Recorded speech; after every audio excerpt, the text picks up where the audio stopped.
Bases dropped on, wow, look at that. That's what happens when you go out early and you walk a dog.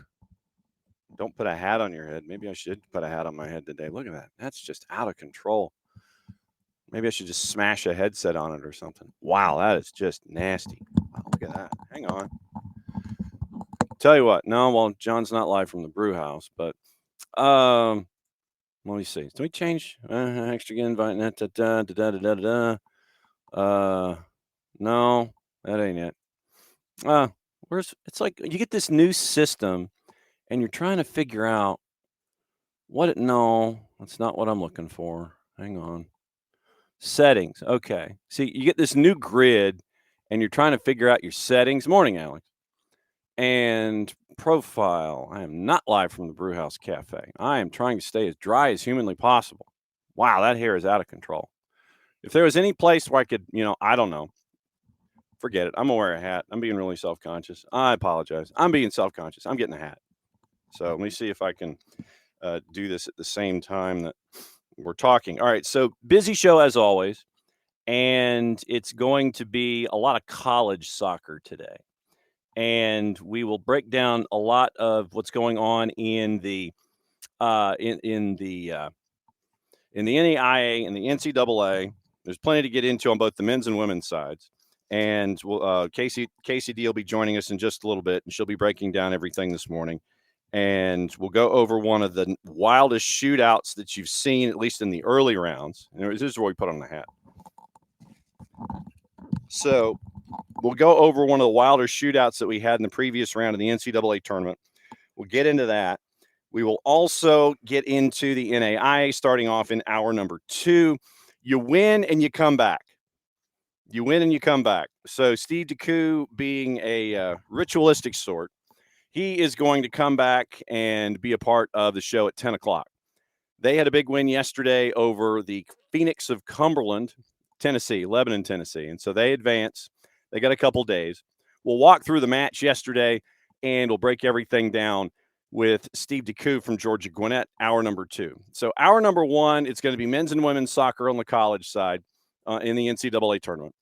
Then we've also got to get into the women's national team. Bart Keeler joined us yesterday, and you saw Bart was live in South Florida. So we'll kind of go over what happened in the match that he was at the Erector set. 2-0 win for the United States.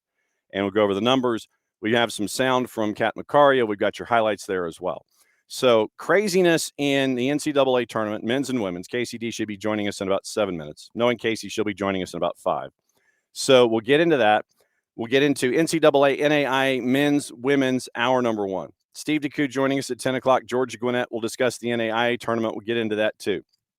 We've got some news out of England involving our old friend John Texter. We've got to get into that. And it was more of an interview than anything else. And he said the quiet part out loud. So we'll get into that. Mornings on Sheffield Wednesday and their latest. And we're efforting folks from the other side of the ocean to discuss it as we go forward. And that'll be hour number 2. So news in hour number 2. Steve DeCou, NAIA, hour number 2. NCAA and MLS in hour number 1, plus some U.S. women's national team in there somewhere. So that's today. So whatever else is on your mind, that's what we've got. And, yeah, I had to wear a hat. And, by the way, this is our friends from Long County High School in Ludowici, Georgia, Ludowici, Ludowici, the Blue Tide of Ludowici. And Mike Feaster, their head coach, very, very cool that he sent the gear along to show what's going on there. Thanks to everybody who was with us last night for soccer over there at the Brew House. And it was a great run of everything going on with all the shenanigans going on with all the leagues and getting you ready for the tournament that is coming starting really Friday when we get all the matchups squared away. And we'll find out what it's going to look like. I'll be at the Brew House. I'll be at Benchwarmers in downtown Decatur to do the show Friday morning. And it'll be kind of a soft launch. They're not going to be open. It'll be kind of open. I don't know what kind of extent they'll be serving anything, but they're going to open at 11:30, just in time for the draw. Noon, 12:30, somewhere in there. Should be a 2-hour draw, but there'll be pomp and circumstance and dancing and music and all that kind of stuff. The way it's going to work on Friday is this. Morning show will be the morning show from Benchwarmers in Decatur. Jason and Maddie are going to be at the brew house. They're going to join like about 10 o'clock. Our guests that we have normally, we'll drift them in, but it'll be more of a conversation about the World's Game and the World Cup and all that kind of stuff. See if we can find out if our friends from Beyond Goals Mentoring can join us in the 9:30. Decatur Watch Fest will be joining us at 9:05 to kind of explain the year and what it's going to be like in Decatur, getting ready for the next 7 months, and then what it's going to be like in that month sprint that's going to be there for the World Cup. So that'll be at 9:05, 9:30 Beyond Goals Mentoring. 10 o'clock, Jason and Maddie should be joining, and then we'll get we'll get our friend Torres to join us as well about 10:30, and he'll break down everything from the CONMEBOL perspective when it comes to the teams heading into the tournament. Then 11 o'clock, we'll hand it over. We'll join once again Maddie and Jason at the brew house, expecting a big honking crowd. So if you're going, go early. If you need a note from us, we probably could get something on letterhead for you. So we'll see what it looks like there. And so then Maddie and Jason will take over at 11. They'll go for a little bit. The draw will happen. They'll come back after the draw. We're efforting some special guests, and we'll lay it all out for you there. So Friday's going to be a big day. After the show is over at Brew House in the afternoon, there's going to be an Atlanta Soccer tonight with Jason over at 92.9 The Game on the Odyssey app. Then after that, they're going to head up to NoFo Gainesville, and they are going to have a trivia night, big night, and that'll be kind of putting a bow on everything. Then Saturday at noon, we'll know the schedule in addition to the groups, and then the schedule comes out at noon. MLS Cup at 2:30. We're going to be doing something we don't quite know yet what. Jason might be just loopy and wacky, and we'll find out what it's going to look like. But so Friday, big honking day. Saturday, big honking day. And so we'll let you know what's going on across the board. Morning, Dell, and morning, Alex. So that's the rundown of Friday and Saturday. So Friday, really busy. We're on the road. Saturday, busy, but we're going to be at home. But we'll be discussing everything going on with groups and matchups and all that kind of stuff. And you can fit in your travel schedule and find out where you are going at that point. So we'll see what's up there. And that'll be Saturday. Friday, big day. You find out your teams. You find out, except for the 6 that haven't qualified yet, those placeholders and when that'll be. Thursday is the MLS free-for-all, getting you ready for MLS Cup. We get to tap into our friends at Apple TV Plus, and we find out what kind of chaos they have on their minds. We open up the MLS High Yearbook for this year, find out Miss Congeniality, most likely to succeed, who was the best subby, who got the swirly that they deserved, in the bathroom out back. Who was smoking out back all year and got into trouble, who's on suspension, who's on detention, those kinds of things. That'll be Thursday. We'll focus on MLS Cup. Nico Moreno will join us because of that on Wednesday at 10:30. See if our buddy Dylan Butler can join us at 10. And Tyler Pilgrim, the busiest man with scarves and spikes, joining us at 9:15. So that's tomorrow. So I kind of worked our way back to today with everything that's going to be happening during the week when it comes to anything and everything going on in the world of soccer. Okay, so it looks like Kacey can help walk us through Hofstra and Furman, and that's going to be the game that specifically we have the highlights for. KCD drops in. We will wholly admit that we will be discussing Hofstra and Furman. We do have the end of the PK shootout, so we got that on tape to be driven crazy by the call of our Matty Cruz and Faxon Childress. So that is the rundown of anything and everything going on this planet. And so the biggest question that we have is, where's Owen? We have to figure out where Owen is this morning. All right, we'll bring in KCD and find out. KCD, where you be? Oh, I'm at home. I've been home for a month. I'm hanging out. And you've already got the poinsettias up. You've got a little Christmas tree up, which is good. Little decorations. So you got the little Christmas tree. Do you have a larger Christmas tree outside of the camera range? I do. I have one coming. I have a new one that I got. So I'm waiting for that to arrive. Okay. And all right, see now you're seeing. All right, now I have to ask this. Yeah, you've already got your mug out. You're ready to go. So you're A married. Chick-fil-A Christmas mug. Hey, look, nothing wrong with that. All right. So when it comes to decorating the Casa de KCD, Yes. are you an individual that works 2 or 3 holidays ahead, or do you wait for the calendar to turn before you go to the next one? Because there were folks that were like in July setting up stuff for Christmas. No, to each their own, but I am definitely a by the calendar person. Like, I don't even listen to Christmas music till after Thanksgiving. Like, when it's on the radio, I turn Okay. it off. Okay. So I go through each holiday. I do like fall, Thanksgiving, then Christmas. So I'm definitely by the calendar. Okay, because yeah, the boss here is also by the calendar where you do Halloween, nothing happening with November until you get to November. Halloween goes away, then you start plotting for Thanksgiving. Thanksgiving is over once you've returned from family and in-laws. Then you try and find a day and a half to sit there and tear everything down from Thanksgiving. You start putting up your Christmas stuff. And that's how we are here. I mean, obviously the office doesn't change except for maybe some bunting that will surprise me at some point. I don't know, but I wanted to find out if you were in fact a by the calendar person, or if you were one of those that sets up the grid and it's like, yep, okay, August 1st, let's get ready for Christmas. No, you're by the book. Okay. I am. Just checking. Okay. Let's see. So where do you want to start? We can start with MLS Cup. We're down to 2. We got to go through the brackets when it comes to men's and women's in the NCAA. And we do have the final 2 minutes of the PK shootout with Hofstra and Furman as well. Where do you want to go? We can start with MLS. That's fine. And then go to college for the majority of the time. All right. So MLS Cup, and it is Vancouver and Messi and friends. Vancouver took care of business. BID''NESS, as they say here in the South. And took care of business. Put San Diego away. Great season for Mikey Veras. They made it to the last game of the Western Conference. You see now she's hydrating and she's drinking out of the Chick-fil-A mug. So she's got I'm doing both. she's got the hot and the cold. She's like the McDLT of preparation for the voice this morning. I see how this works. So Western Conference, Vancouver put up 3 early and it was over. And when you look at Messi and friends, it ain't just Messi. He didn't take a shot on target. We'll start with the Western Conference and go Vancouver and San Diego. When you look at that one and you look at what Vancouver has been able to do with adding Thomas Mueller, what has it been like to see Vancouver this year?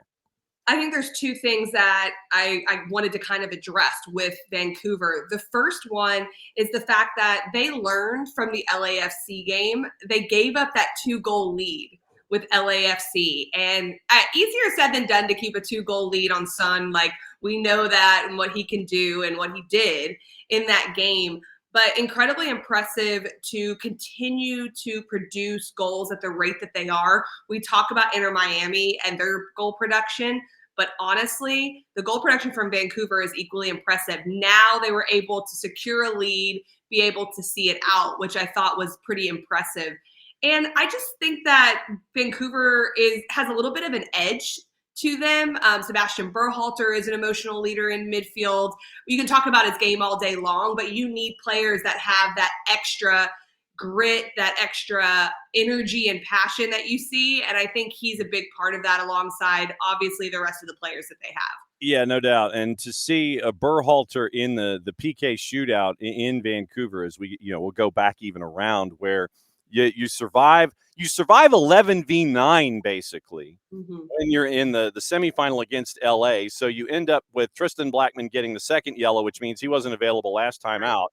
So you're at 11v10. Then you end up with an injury, and Bilal Halbouni is now going to be out 5 to 7 weeks with a bone contusion. So you miss him late in overtime. You're at 11v9, second extra period. You're at 11v9. You survive that chaos and get a PKs, and we mentioned Sebastian Berhalter in front of that 54,000 at BC Place, and you see that he's turned into an absolute dog, I think, when it comes to what we're seeing when it comes to Sebastian Berhalter and his growth curve. He has, and everyone deals with adversity a little bit different. Everyone deals with big moments a little different, and just because you don't have that big energy or show doesn't mean you don't have the passion, but every team needs someone that you can look at and go, yeah, you're right, we're about to do this. And when you look at him, I just think of inspiration, because he is that energy, and everyone everyone displays it a bit differently. So I think that's a critical piece for them. And like you mentioned, missing Blackman, I thought was going to be a big deal for them. I still think it's great that they have him back, but they were able to figure that out, and it shows the depth of their squad. No doubt about it. And Jesper Sorensen, next week, I'm going to have Thursday. I'm going to have all of our MLS compatriots, as many of them that can crash. We're going to have the Hours of Chaos with our friends from Apple TV talking MLS Cup. I'm going to have them open up their MLS High Yearbook for 2025. I'm going to wait for next week for you to open up your MLS High Yearbook to talk about miscongeniality, most likely to succeed, the ones that get caught out back smoking, the ones that need detention, that kind of a thing. That'll be that list. I'm going to put some thought into this. Yeah, so all of those awards that were given in the high school yearbook, that's going to be next week, and you can make up your own. I don't care. I mean, it's just like literally whatever award you want to get. You know, who was the one that went into the library and had the librarian sign the yearbook? Thank you for bringing your books back on time. You're a great student at insert high school here. You know, the librarian signs it. That's what I'm looking for next week from you, but we'll save it until after MLS Cup where you're concerned. Eastern Conference. Lionel Messi does not take a shot on goal, but he has like 19,000 assists in the postseason, and it's just how crazy good it is. But 2 points. I think that anybody that has badmouthed Javier Mascherano needs to write an apology note and mail it to Fort Lauderdale because of how he has navigated this season and navigated everything going on this roster. 100%. I completely agree with that, with what Mascherano's done. He's adapted throughout the year. They've become more balanced defensively. They've made changes to the lineups. He's had player management decisions he's had to make, and he's done what he can do. He's gotten his team to the MLS Cup final with the help of the players, of course, but it is not easy to manage stars. And I think that can be underrated sometimes of how do you do that? That's why everyone talks about national team coaches being a little bit different than pro coaches at times, because you have this massive collection of stars on one team in a national team environment. Well, Miami is that way. Inter Miami has all those stars, and Mascherano coming from the national team environment, yes, it was under 20s. Yes, it was a younger age, not the senior team. But I think he's developed a skill set not only from that, but also from leading teams as a player, that he's shown that player management side. And it's incredibly scary, shifting gears a little bit, for Inter Miami to see that Messi doesn't get a shot and they still win and win big. If I'm Vancouver, I'm not wanting to see that. And yes, you can throw everything out the window in a final sometimes because it's one day.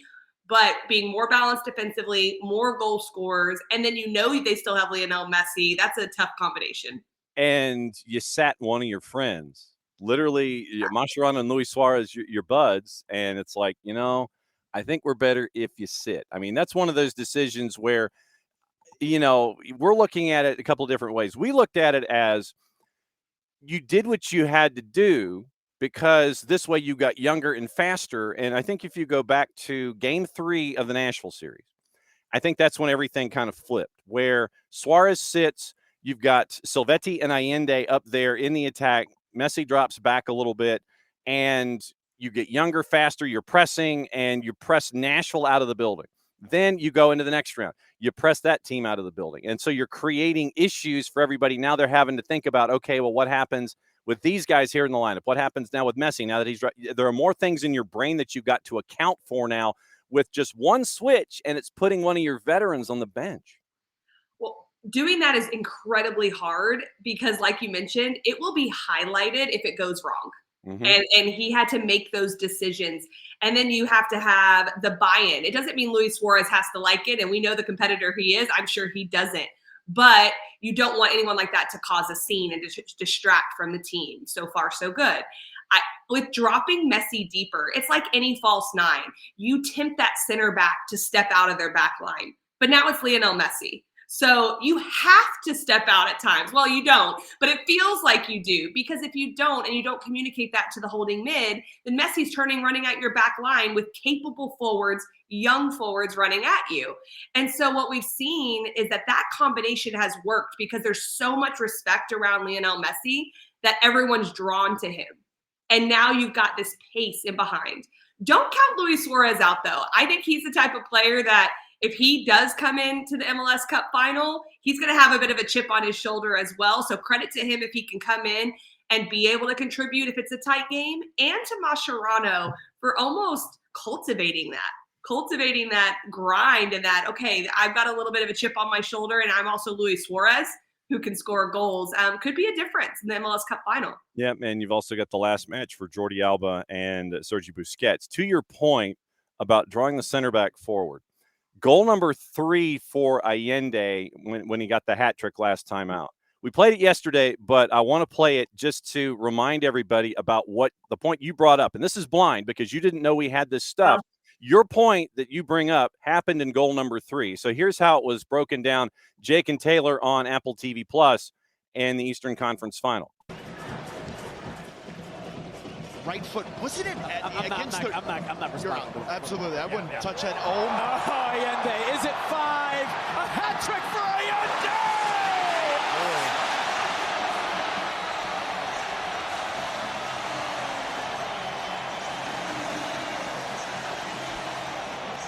This team, what a night for Inter Miami.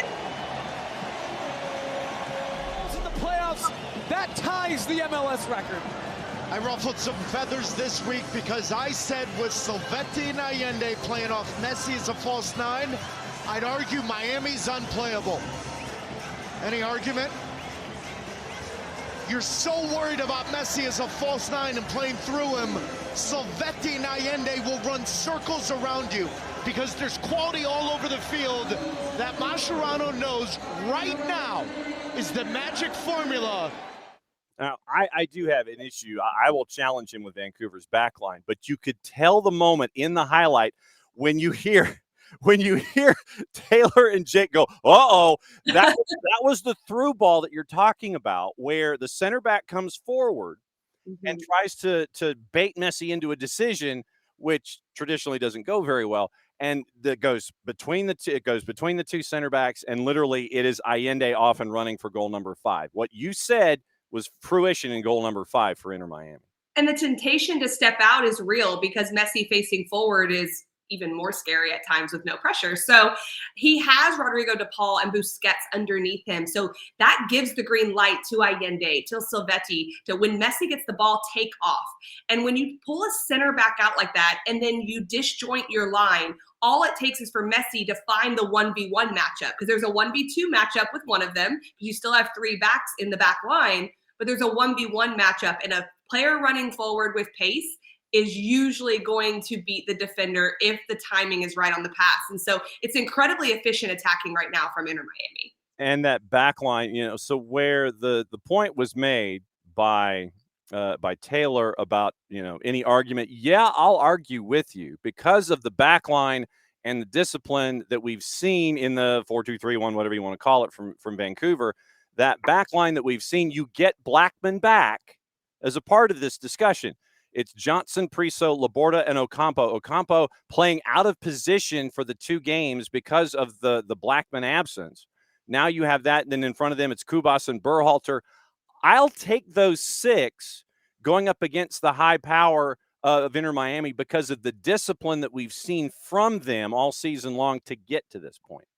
It's also about the approach that Vancouver takes. If they're sitting 2 like they normally do in front of the back 4, that does really eliminate some space in there. Now, we know Messi will operate a little bit wide if he needs to get on the ball. He'll do a lot of things to pull players out of position. But when you get to a final, what's the approach? Is it that they're going to try to minimize, or are they going to try to go forward? So are they going to be a little bit less or more conservative, against a team like Miami? But you're in a final. So I'll just be interested to see if they really worry about that space the entirety of the game and try to limit it in transition and keep players back and let the attack do their thing, or if it is more fluid, because Vancouver has proven they can score a lot of goals. So that's one thing I'll be interested to see is the first 20-25 minutes of this game and how Vancouver approaches it. And you mentioned Vancouver, the attack of the return of Brian White. So the early reports of the demise of Brian White have been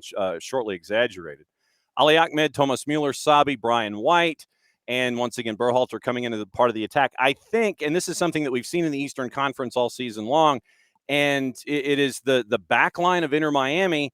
They have been prone to fouling. They have been prone to cards. They have been prone to getting run around.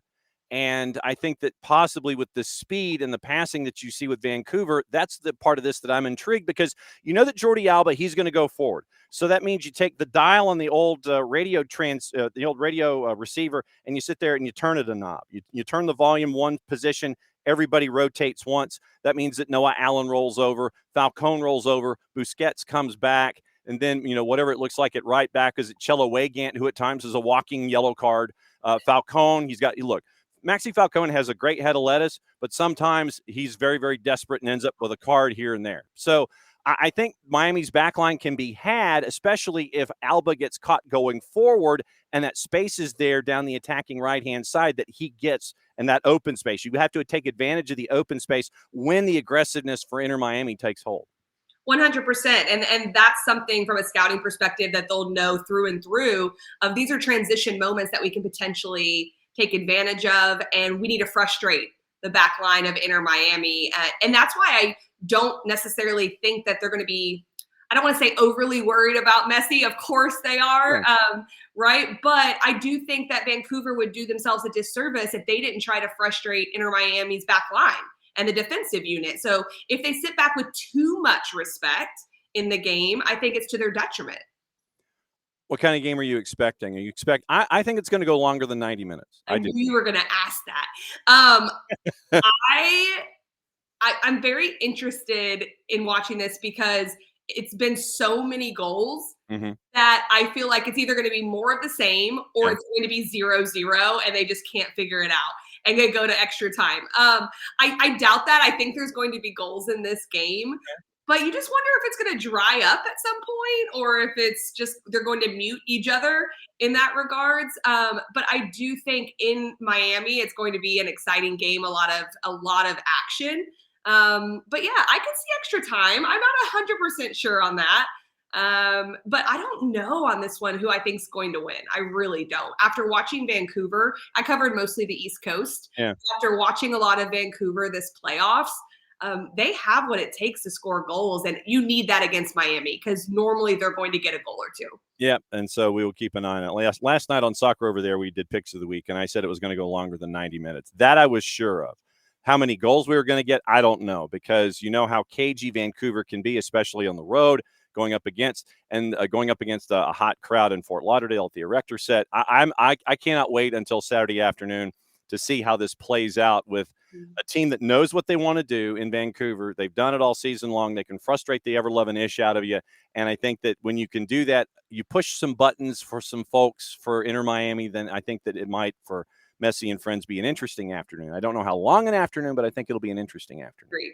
Agreed. Okay, let's get into college and NCAA. And so this will be where you get to take a 2-minute break because we're going to play the tail end of the PKs in Hofstra and Furman, which was by far one of the wackiest games of the past weekend. We'll break it all down when it comes to bracketology and everything coming up in a second. So what we're going to do as a public service, courtesy of our friends at the NCAA, here's the tail end of the PKs. We'll go into what happened leading into the PKs on the flip side of this. You'll hear a familiar voice. The first voice you're going to hear is our Maddie Cruz, who is paired with Faxon Childress. Late PKs, courtesy of our friends at the NCAA. You mentioned the Pogba effect right there immediately. Just trying to throw the keeper off guard, not knowing where he's going to go, making him second guess, and then he just slots it home. Absolutely clinical from Wilfer. And it's 4-3 Paladins and a must-make shot. Who else would you want up in this moment, though, if you're Hofstra, other than Laurie Goddard, the only reason you've even made it to this stage? Goddard with a heroic brace in a 1 minute and 8 second sequence in regulation. And now tries to keep Hofstra's season alive one more time from the spot. The CAA Player of the Year in the biggest moment of his season is money. Pure from Goddard once again. And it's 4-4. But he knows there's not much to celebrate, as a save or a miss is needed to extend the season for Hofstra. It all comes down to one kick at Stone Stadium in Greenville. Take another look. Brilliant from the CAA Player of the Year. Just a confident PK. He goes up to him. You can hear it. You can hear him say, "Save it," especially to Bowen as he's about to step up on the line.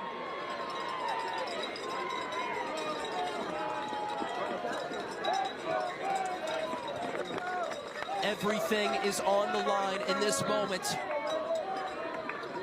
And it's the senior midfielder from Lewis Center, Ohio, Landon Hill, who's provided so many moments off the bench for this squad this season. Can Hill send them to the Elite Eight? He can! He can! He's pure from the spot, and Doug Allison's unbelievable season continues. The Furman Paladins. There you go. That's the rundown of after the 6th goal in that one, courtesy of our friends at the NCAA. So for those that might have missed it, here's what went down. And I actually had to go back and look at this. So you have goal in the 17th minute by Hofstra, 1-0.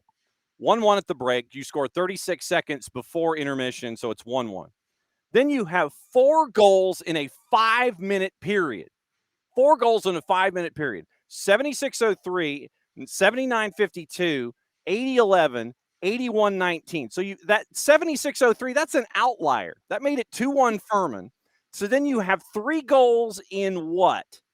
That's a minute and 27 seconds? 3 goals in like 90 seconds to get us to 3-3 and a natural brace by Lori Goddard within a minute 8 of itself. So that game was insane. Am I wrong? You are not wrong. I was just relaxing, like at my home, like hanging out. And I'm like, you know what? I think there's some games on today. I should put a game on.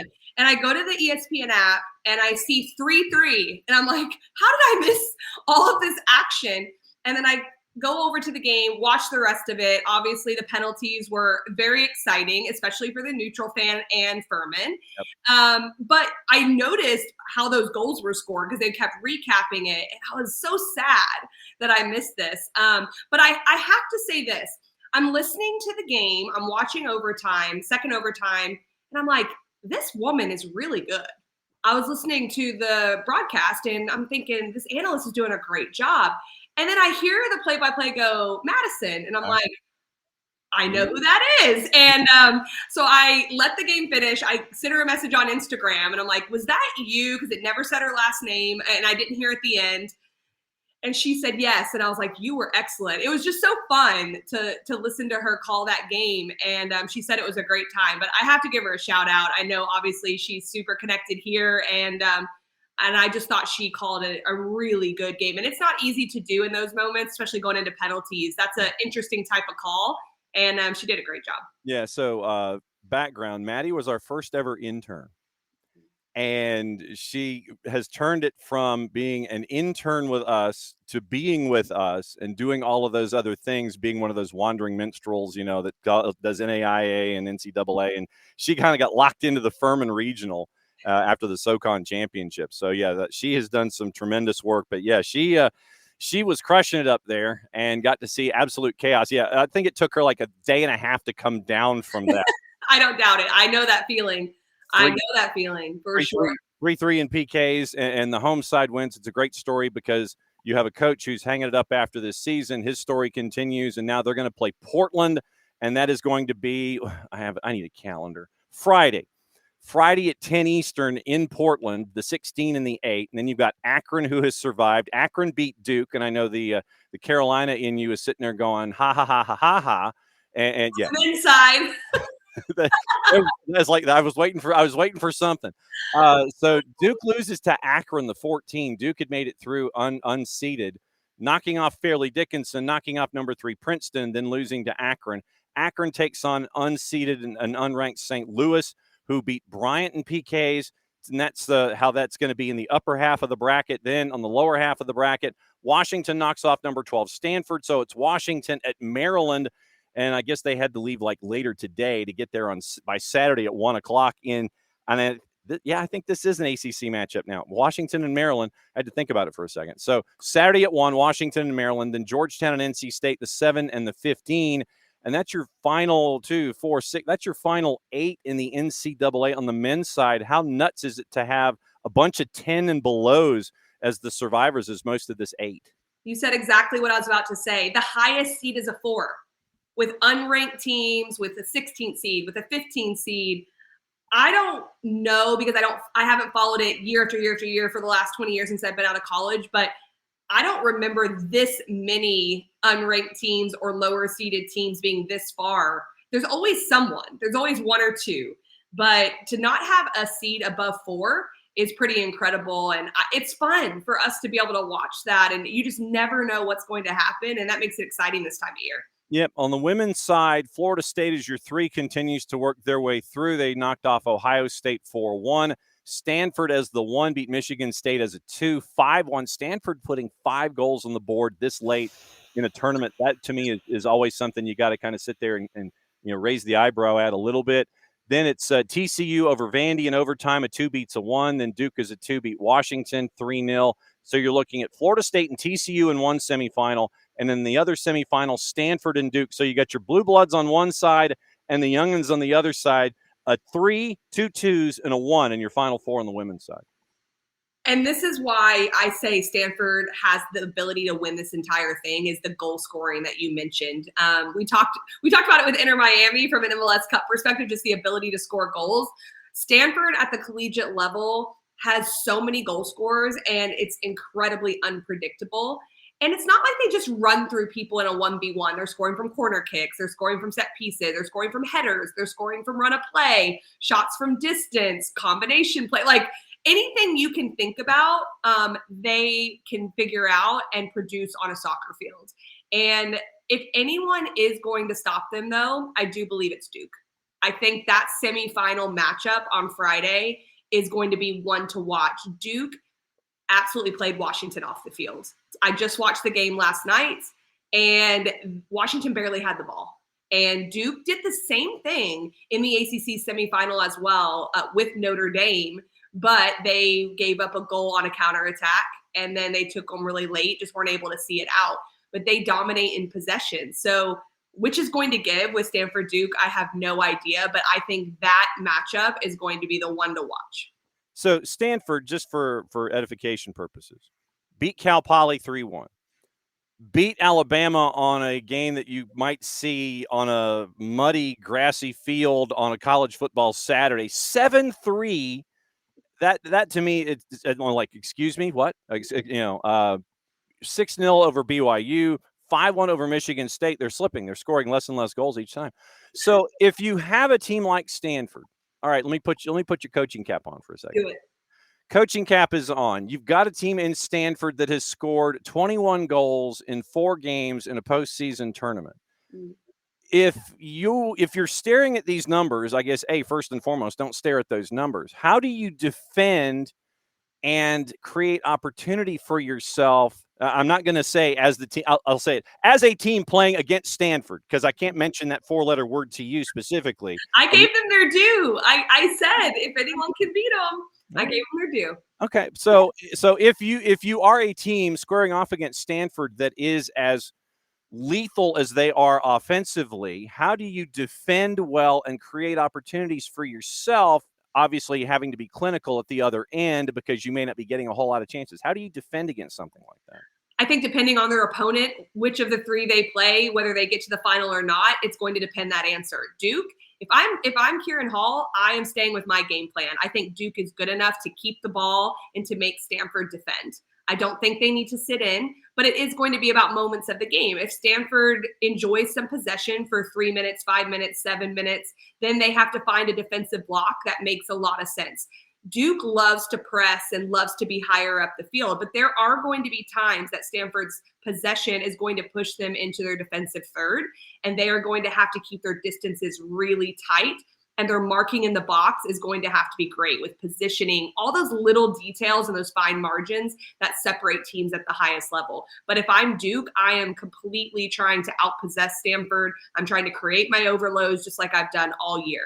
If I'm Florida State or even TCU, I do think Florida State can press even higher than a lot of teams because of their athletic ability that they have up top and turn teams over. And TCU hasn't seen Stanford this year. And so I think if they end up playing them in the final, if Stanford does advance past Duke, they're going to have a mix of both. I wouldn't be surprised to see them sit in a little bit more against a team like Stanford. All right. I know that your weekend gets kind of busy, doesn't it? Yes, it does. It does. I am going to be the halftime, or not the halftime, the filler show between the two semifinal games. Mike Watts and I will be at the desk on the field in Kansas City, and we'll be discussing the first game and what happened with Florida State TCU. And then we'll be interviewing the winning coach, previewing the next game, doing that show for ESPNU on Friday night. All right. So who's upstairs? Is Jen upstairs? Jen and Lori are calling the games. And then Marion Crowder will be on the sideline. She'll be the reporter. And then Mike and I will do the show in between. So we've got a great crew. I'm really excited. Well, yeah, Marion is one of our, also, she's been an OG with us before. So Marion's been with us. Jen, as you know, Jen and I have known each other for a real long time. So I guess this means next week we got to figure out when we can drag Jen in to have the two of you on to break everything down that happened this upcoming weekend. Yeah. Exactly. I go straight from there to the World Sevens event in Fort Lauderdale to commentate that with Jessica Charman. Nice. Saturday, Sunday, and then I'll be in New York next Tuesday. So I will be calling in from a hotel, but we will try to coordinate that. But yes, it'll be a really action-packed weekend. I'd love to be on with Jen at some point. It'd be nice to recap everything for sure. Yeah. So it's the Wonder Twins are doing the sevens, huh? We are. A lot of people are there, but we are paired up together for the World Sevens. All right, so break that down. Well, for those that might have it's like, I heard about this. What is this World Sevens that's going on? So it's a 77 tournament with women's professional teams coming in. And so there's 8 teams coming in. You play in a 77 environment, 30-minute games, half a soccer field. So it's smaller, but still a good space. There has to be a winner. So overtime goes to 5v5, and there's a 5-minute overtime and then penalty kicks. So it's a different type of format, nice and fun, exciting, and should be a really good time. And not 5 degrees like it might be in Kansas. I'm going from Kansas City, that could be like snowing and 25, 30 degrees being on the field, to Fort Lauderdale, which is going to be like 80 degrees, and then to New York. New York is just the trip that I planned, but I'm going cold, warm, cold. So it should be interesting. All right. So make sure that you stop at the store on the way out of town or when you get into Kansas City to get those, the Hot Pockets, the hand warmers, the big ones that can fit under your arch inside your shoes. Oh, I'm definitely doing that. And maybe electric socks or something like that. And then you have to sit. I think you're going to have to pack one suitcase for Kansas City and then one suitcase for and New York, and then the other suitcase for South Florida, and how this is all going to work out. I'll report in because I have a charge to myself to try to only take my carry-on suitcase. I don't think it's going to happen with the shoe choices. No. But I'm going to do everything I can. So I will report in if that happened next week. I don't know if it will. All I'm saying is that we're going to look on your Insta, and it's going to be like massive 50-pound suitcase, and then the carry-on that's going to have like everything else that's attached to it. I know. Safe travels. Obviously, when you run into Jen, remind her that next Tuesday it's mandatory that she come on with you at a prearranged time. So literally, knock on her, it's like knock on the side of her head. Yo, we're doing the show on Tuesday. So whatever works. I can do that. I see her on Wednesday night, Thursday morning. So I'll make sure she is in the know. Yes, she is in the know, and we'll catch up with you and Jen just to have great calls. Be safe, stay warm, and then don't stay warm. And then we'll see you from New York next week. Sounds good. Have a good week. There goes Casey D. So that's the busy life of Casey D here in the off season, which really means there is no off season. We know this for a fact. Steve DeCou is going to join us in about 10 minutes. We'll break down everything from the NAIA perspective. The analysis that KCD dropped in when it came to defending Messi and friends, we're probably going to put that on repeat. I will chop that up and we'll put that on social, and we'll talk about the other stuff in college on social as well. So that's what we get when we bring KCD and Kacey White. It's always great to catch up with her, even if we don't mention the 4-letter word for her in the ACC when it comes to teams playing Stanford. So Final Four, College Cup, you heard the crew. It's Jen Hildreth, Lori Lindsay upstairs. It's going to be Mike Watts, KCD downstairs, Marion Crowder on the sidelines. And so it's going to be a cast of thousands on the U this weekend. So let's see. Of those 5 individuals, 3 of them are attached to us here at SDH. Marion Crowder from her time covering college soccer and USL League One. And then Jen, who I've known for a year or two, and then Kacey D. So next week, looking forward to Kacey D grabbing Jen Hildreth by the scruff of the neck and going, hello, author. We need to discuss things, which reminds me, I have her book and I have my book, and I need to send them to her so she can have them as a part of her library. Okay, it's always great to catch up with Kacey D and find out what's going on there and get, kind of crack her brain open when it comes to defending. And I feel like this is a book, Defending Messi and Friends. That's like a manuscript, Defending Messi and Friends. All right, so let's say hi to everybody this morning and break everything down. I don't know what was in the mug, but so I'm guessing it was coffee on one side and water on the other. So she had literally in her Merry Christmas mug, she had the coffee, and then she had the dihydrogen oxide in the other. So good morning, Alex. Morning, Dell. And yes, and Dell, we can't wait for the draw either on Friday. And you got tickets for the Atlanta matches. I hope that it didn't set you back like the cost of a couple of months worth of insurance and car payments. Morning, David. Morning, Pars. So we'll find out what's going on. Yep, and it's Tuesday, therefore it is KCD. Above hardness, yeah, they got reported. So that's the deal. And so yes, that bot got reported. Glad to see Berhalter playing well, assuming MLS players won't make big moves overseas before the World Cup. Yes. Oh, okay. So World Cup starting 11 training for Jordan this morning. Good morning, Jordan. Thanks for dropping by last night, being a part of SOT and being a part of things this morning here on SDH. So whatever's on your mind as we go here this morning, once again, we're going to get into the NAIA coming up in a bit with Steve DeCou, and we'll go through the goals that got him the win in the 8-9 yesterday. It was a bit of a rough afternoon and evening for Life University. We'll go over the scores there as well. Life's men losing in PKs, and Life's women's team with Meg McGonigal, they lost in a shootout with John Brown. So we'll go over the scores, but we'll come up. Steve DeCou joining us. You win, you work your way forward. That's how this goes. And I think that I fully respect coaches that believe in ritual.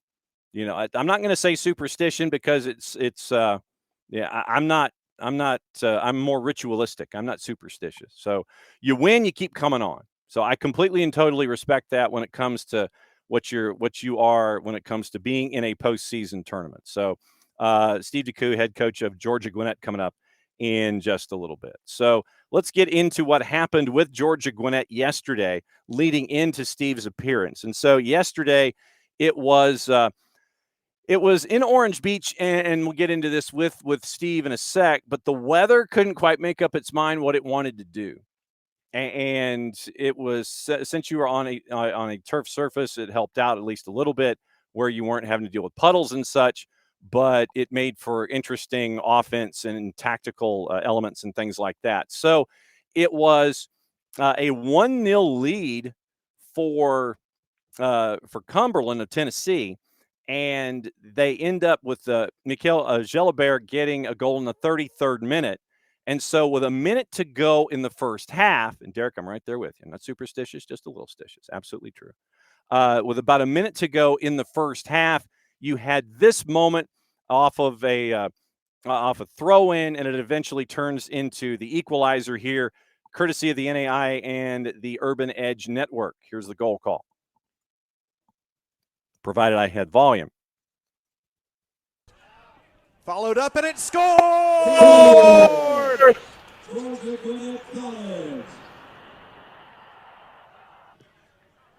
Following it up is number 26, who may have been a number change that I have not gotten. Gabriel Martins, by the way, got the goal. Ball went to the back post. Zelaya couldn't get rid of it. It's Gabriel Martins, the sophomore from Brazil. And so Gabriel Martins gets the goal to tie it at 1 toward the end of the first half. And it stayed that way for most of the second half. But then you get a moment where there's a great set piece. And when Coach DeCou comes in, I want to discuss the art of the set piece a little bit. But you're talking probably from about 35 yards out. Great service on the set piece, and it ends up with from Michael Malibran to Josefa Simao in the 82nd minute, your eventual game winner. Once again, courtesy of the NAIA and Urban Edge Network. Michael Malibran stands over it. The freshman from Newcastle. Will he go towards goal or try and float something in? A lot of options from this location. Eric Zelaya sets his two-man wall. Curled back post, brought down and scored!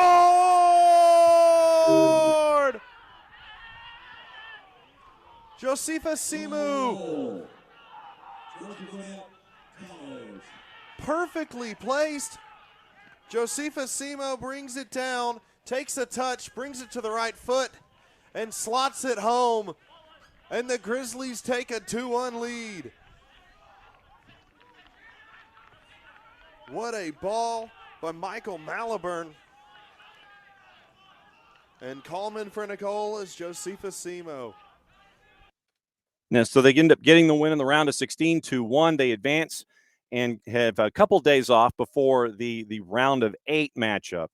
And so they're going to take on Grandview of Iowa. They have the early game on Thursday. So Tuesday, Wednesday, I imagine it's going to be fairly normal. Like I said, we'll get into recovery day, practice day, looking at tape. We'll get into all of that stuff in a tournament format down there at Orange Beach, and we'll find out what it's like for Georgia Gwinnett in this situation. Now 14-2-4, obviously outshot 10-7, but when you're outshot and you get more into the back of the net, that still means you win. So 2-1 win for Georgia Gwinnett. Goals by Martins and by Simao. Simau's game winner, eventual game winner in the 82nd minute. So once again, catching up with them and coming up in a sec, we'll find out. It will find out if Coach DeCou actually slept late, like he did last time. Last time he was on the show, he slept late, came in, you get the win. So I guess maybe you sleep late this morning, same thing happens. So hopefully that's what they're looking for as we go. And so wasting no time. See, we play the highlights, we do the setup, and he's right here. He's right there waiting for us. And so we catch up. We go down to Orange Beach and various suburbs and areas, and we catch up with Steve DeCou, the head coach at Georgia Gwinnett. I told him, I said, look, you win. Coaches are very superstitious or they're ritualistic. You win. You keep doing everything that's going. Am I wrong? No, you're not wrong, but I don't think that our conversation had anything to do with the result yesterday. But if this helps us keep advancing, I'll keep on doing it. Great performance by the guys yesterday. So just happy to be back and still playing. No doubt about it. Let's break it down. Take it 45 minutes at a time. The goal on the board by Cumberland's 33rd minute or so. What were your thoughts of the first quarter when you got to the quarter pole and into the 30s? How did you think you were playing? Yeah, the first quarter pole, it was the feeling out process. It was that, cup football. It was tournament time. It was both teams trying to figure out what they could do. And yesterday was a transitional moment, and that's where we weren't good. That's where they got in behind us. The number 4 scoring team in the country, they had 2 shots on frame. Unfortunately, their first one went in.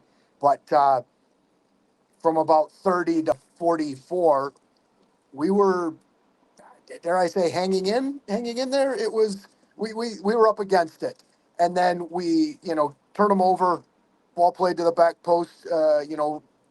Substitute wingback comes in and just tucks it away to make it 1-1 at the 44th minute. So to go in halftime 1-0 completely change the complexity of the game.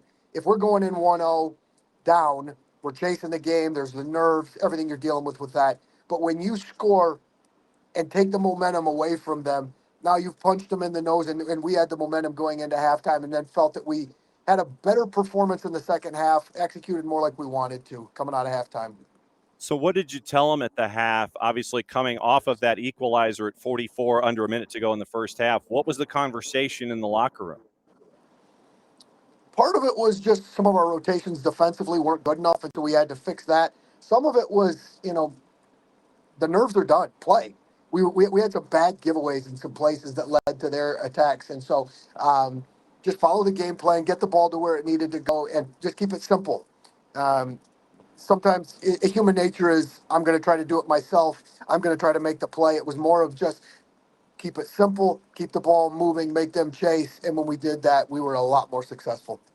And then you get to the 82nd minute and the set piece from Malibran, and it was about as perfectly placed as you could get, looking far post, edge of the 6, and it looked like it was right where it was supposed to be and right how both you and he drew it up. That's exactly how I drew it up, and I'll take full credit for that. No, but Mike he hit that was a perfect ball. And then if you look at it, we had a couple guys. The ball gets played across, and we had 2, 3 guys at the back post unmarked. So if Josefa doesn't get it, somebody else in black was going to get it on that day.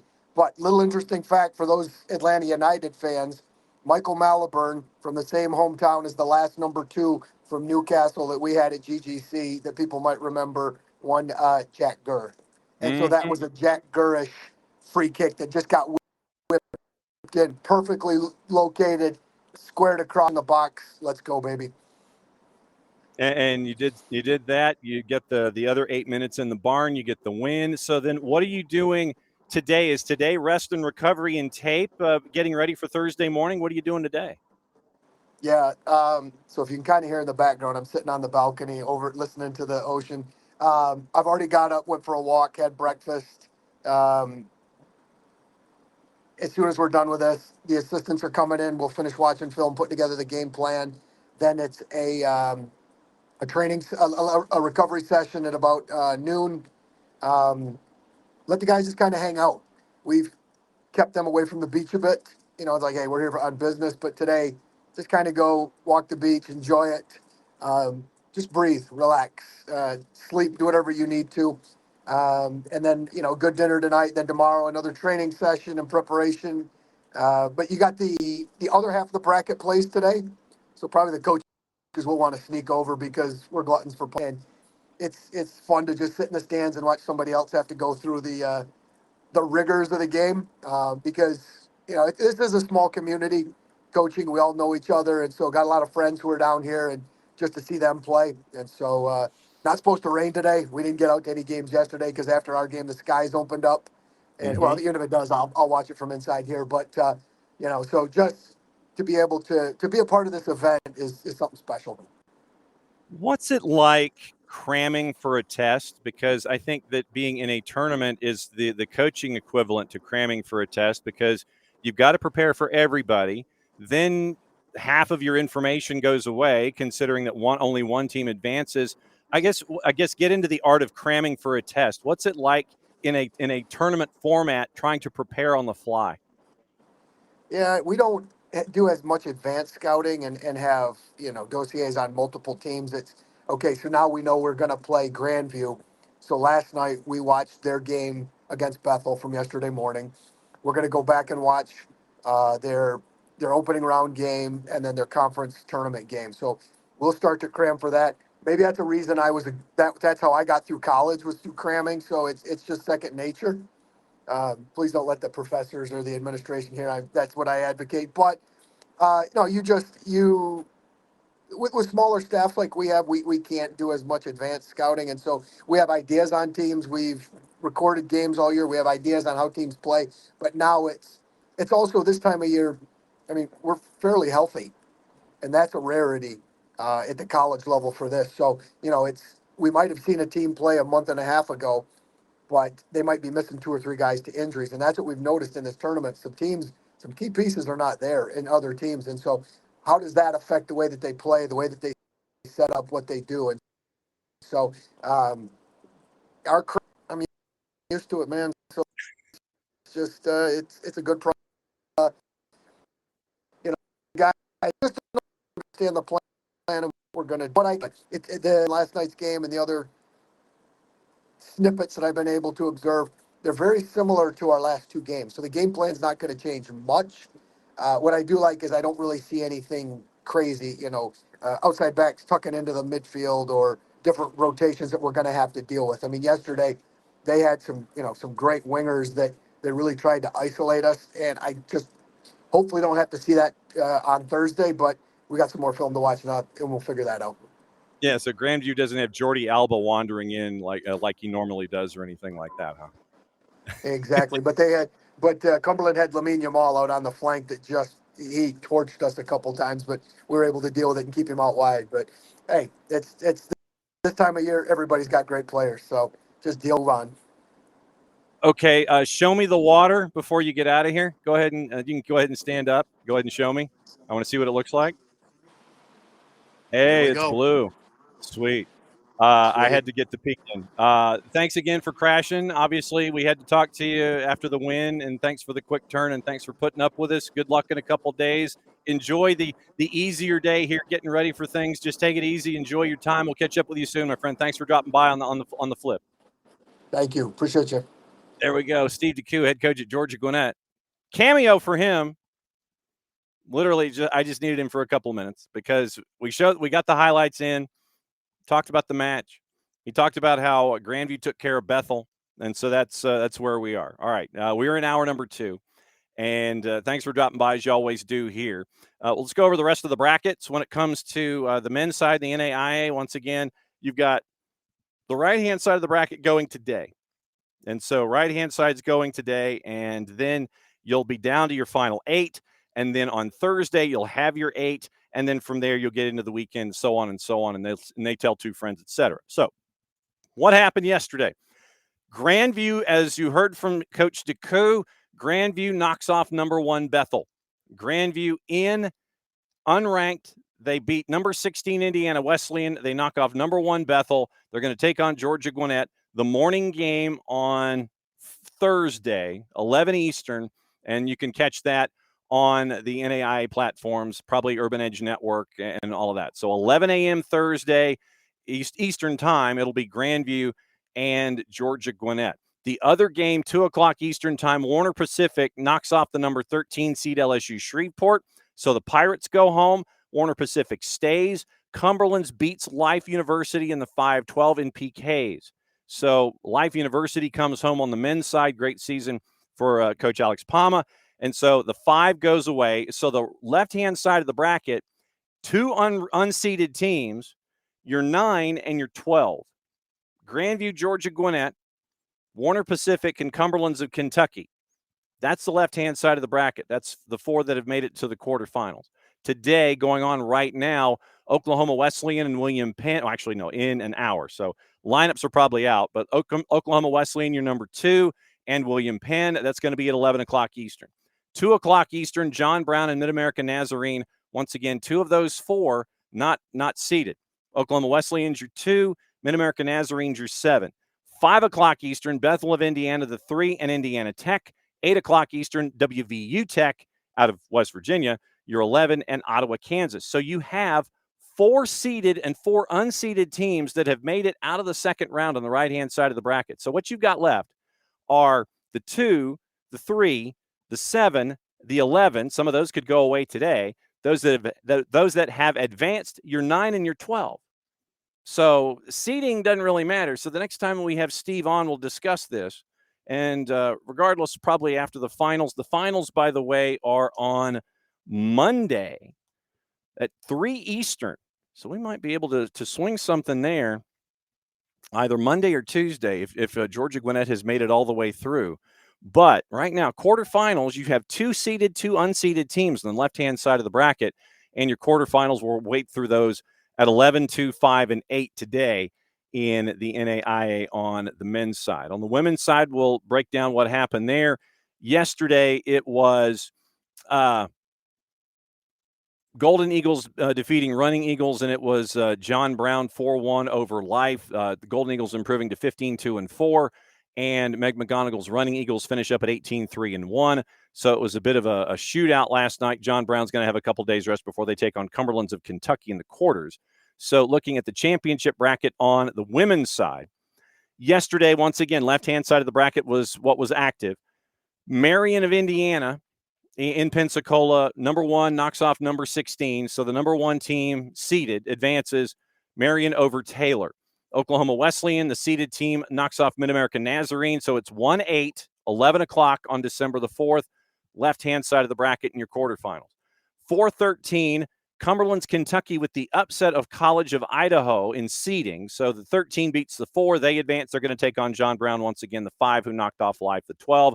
So it's 1-8, 13-5 instead of 1-8, 4-5. So 4 seeded teams, 1 upset. That's the left-hand side. On the right-hand side today in the round of 16, Your early game is going to go on top of the hour. Truett McConnell and Grace, your 7-10. Truett McConnell right now, the number 10 seeded team, taking on number 7, Grace of Indiana. That's at 11 o'clock. 2 o'clock, William Carey, the 2, taking on Embry-Riddle, the 15. At 5, it is the 3 and the 14, Indiana Wesleyan and Kaiser of Florida. And then Lindsey Wilson unseeded at 8 o'clock, taking on Missouri Valley, the 6. So you have one unseeded team on the right-hand side in the round of 16 in those 8 teams that are playing today. And you have seeded teams that have made it all the way through on the women's side, the 1, the 8, the 13, and the 5. So that's where we are. Quarterfinals on the 4th, semifinals on the 6th, the finals at 1 Eastern time on Monday afternoon in Pensacola, Florida. So we'll keep an eye on that as everything compresses as the week goes along. So that's your rundown of everything in the NAIA. Now, let's get you into what happened last night involving the women's national team. Last go-round for them this year, and we have some goals and some sound that we'll get into here in just a sec. But you look at what went down last night with the women's national team, and for them, I think it was match day 30, if I'm not mistaken. So it was a 2-0 win over Italy, and it is the end of the 2025 campaign for the women's national team. So 30th for Emma Hayes as head coach, 2-0 win over women's Euro semifinalist Italy. First half goals, Kat Macario and Jaden Shaw. Since the press release has decided to let us know that it was Kat Macario and Jaden Shaw that scored, why don't we go ahead and play those goals for you? Courtesy of our friends at US Soccer and TNT, Kat Macario used a bit of imagination early on for the first goal on the board. Long ball played forward here from the back by Salvai. Guglielmo couldn't get there. Johannes will pick it up. Number 13 for Lily Johannes. Forward it goes towards Kat Macario. Macario goes to chip the keeper. It's sublime from Kat Macario. Oh my! Emma's reaction says it all. First, the ball to get Kat Macario in, and then you end up with Luke Wildman, Julie Fowley on the call. 1-0 at that point. 5 changes to the starting 11 from the first match back on the 28th. More veteran group compared to many matches this year. Lindsay Heaps got the captain's armband, got her 170th cap. It was her and Lily Johannes and one of 3 teenagers, along with 19-year-olds Claire Hutton and Jordan Bugg, who started the match. Defender Kate Wiesner earned her first start for the WNT, debuted on Friday in the 3-0 win over Italy, coming into camp from the playoffs where she was a part of Washington Spirit. Dickey featured in the starting 11 for the fourth. Claudia Dickey started for the 4th consecutive match and got back-to-back shutouts now, New Zealand and Italy. You end up with Macario scoring in the 20th minute, and that made it 1-0. So then the Macario total is now 8 on the year, tops on the team, 16 goals and 29 caps. And she has now scored in 3 consecutive matches for the WNT. Obviously, Lily Johannes gets credit for the assist, the second of her international career. Both assists, by the way, have led to Macario goals. That takes us to the 41st minute. And the 1-0 lead turns into 2-0 on this moment from Jaden Shaw. Oh, the space wide to the left side here for Jaden Shaw. Found beautifully by Alyssa Thompson. Jaden Shaw cutting inside. Jaden Shaw! Oh, yes! A fabulous finish from Jaden Shaw!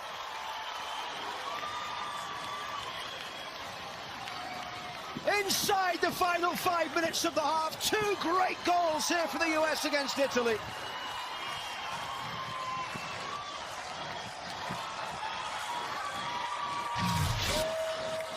the beauty of this setup, we'll take it all the way from the back. Alyssa Thompson cutting in, bouncing it off Macario, gets it back. And then this nicely played ball into Shaw. You can see the Italian defense trying to set. They can't, and she just needs a fraction of a window. Jaden Shaw in the past may have passed that to one of the splashing runners, but instead she says, no way, I'm taking it myself. And that is the confidence of what this player is now bringing, not just to the national team. We saw it with Gotham FC, contributing on 3 of their 4 goals to help them win that title. And what a nice little cut that is, opens it up. Durante has no chance of it, and that is a beauty for Jaden Shaw. No doubt about it. Beauty for Jaden Shaw. 2-0 final. Could have been more. They hit the crossbar in both halves, so it could have been a larger margin. So it concludes the 25 season. Team returns to action for January training camp in Southern California, January 17th through the 24th. 2 international matches, January 24 against Paraguay, in Carson at Dignity Health Sports Park, and on the 27th against an opponent and a venue that will be announced soon at halftime. And this was a cool moment.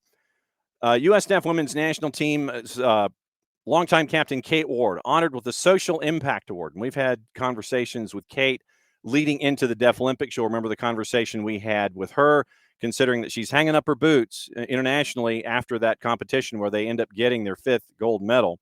The Social Impact Award recognizes athletes for off-the-field contributions, as worded in the award, that harness the transformative power of soccer to positively impact lives and communities. Key member of the Deaf women's national team that has not lost a game in the team's 20 years. Think about that. They haven't lost a game in 20 years. Won 3 DIFA World Deaf Football Championships, 12, 16, and 23, 4 Deaf Olympics, 05, 09, 13, and 22. Ward has served as soccer forward ambassador and a full-time college soccer coach. So very cool that Kate Ward was recognized after at halftime of the match last night. So once again, 2-0 win. It was goals by Macario from Johannes in the 20th, Shaw from Alyssa Thompson in the 41st. And Kate Wiesner is the 50th different player to start a match under Emma Hayes in her 30 matches as USWNT head coach. In 2025 alone, Hayes has given 43 different players caps. No other full-time manager named more than 36 in their first 30 in charge. Shaw's first goal of the year, 9th of her career, 31st cap. And we mentioned that Lindsay Heaps in her 170th, tying former captain Carla Overbeck for 20th in all-time appearances. Avery Patterson and Emma Sears got their first action in the window. Jalen Howe got her first cap since April 9th of 2022 against Uzbekistan, where she scored her lone WNT goal, 7 caps in the overall. And every player on the roster who played in the NWSL Championship saw minutes in the camp. The only players on the 26-player roster not to see action were the 2 backup keepers, Mandy McGlynn, Jordan Silkowitz, and defender Izzy Rodriguez. In front of an announced crowd of 94-71, 77 degrees, and it was a 2-0 final. Your starting lineup: Dickey, Fox, Bug, Gierma, Wiesner, Hutton, Heaps, Johannes, Shaw, Macario, and Alyssa Thompson. Subs used Avery Patterson, Kennedy Wesley, Lily Real, Jalen Howell, Croy Bethune, and Emma Sears in that matchup. The stats on the night: 16 shots to 6 for the U.S., 7 on target to 1, 5 saves, 4 of them to Italy, 3 corners, 2 to the United States, 26 fouls called on the night, 16 for the United States, 4 offsides, 3 to the U.S., and only 1 card on the night to Elizabeta Oliviero at 90+3. Priscilla Perez was in the middle, Mailing Chavarria, Heidi Kaal, and your 4th was Ximena Marquez on the night. So that's the rundown of the match that ends the national team workouts in 2025, 12-0-3 on the season. And so after the match, in the mixed zone, folks got to catch up with the first goal scorer on the night, Kat Macario, once again courtesy of our friends at US Soccer in Baritone. Yeah, I mean, it's a lot. I think we had a lot of ups and downs this year.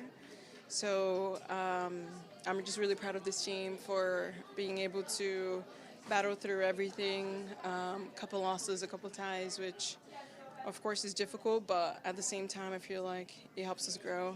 And so, yeah, I do think that we had a lot of positives this year, a lot of improvements. And so, yeah, to finish out with a win is just cherry on top. Your goal was beautiful. Can you walk us through the play? Thank you. Yeah, I mean, that was just an outstanding ball from my great friend, Lily Johannes. And then, yeah, I think afterwards I just saw that the keeper was a little bit off her line. And so I think, you know, to chipper was one of the only options. So, yeah, I think I just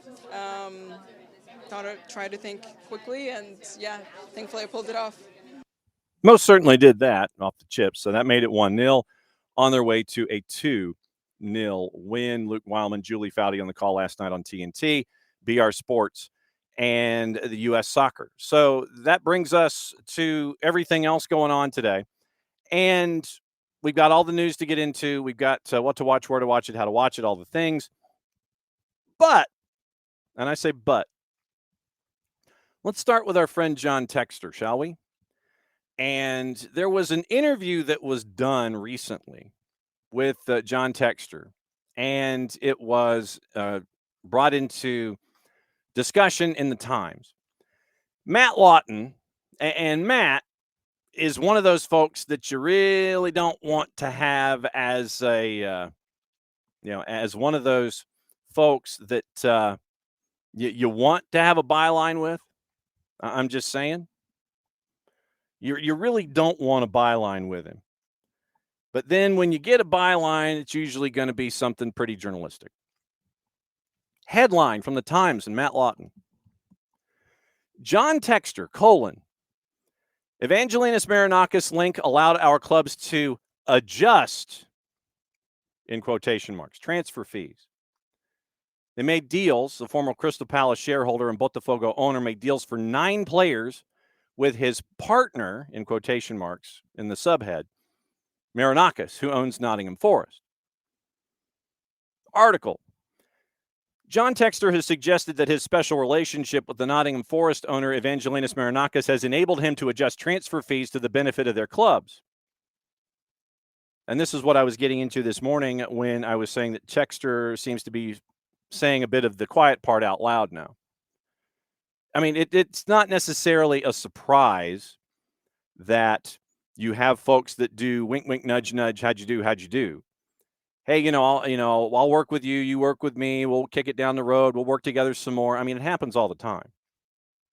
Not a surprise. But what Evangelinas Marinakis has always wanted was a link to South American football for his MCO, whether it's Greek football or whether it's Forest or wherever.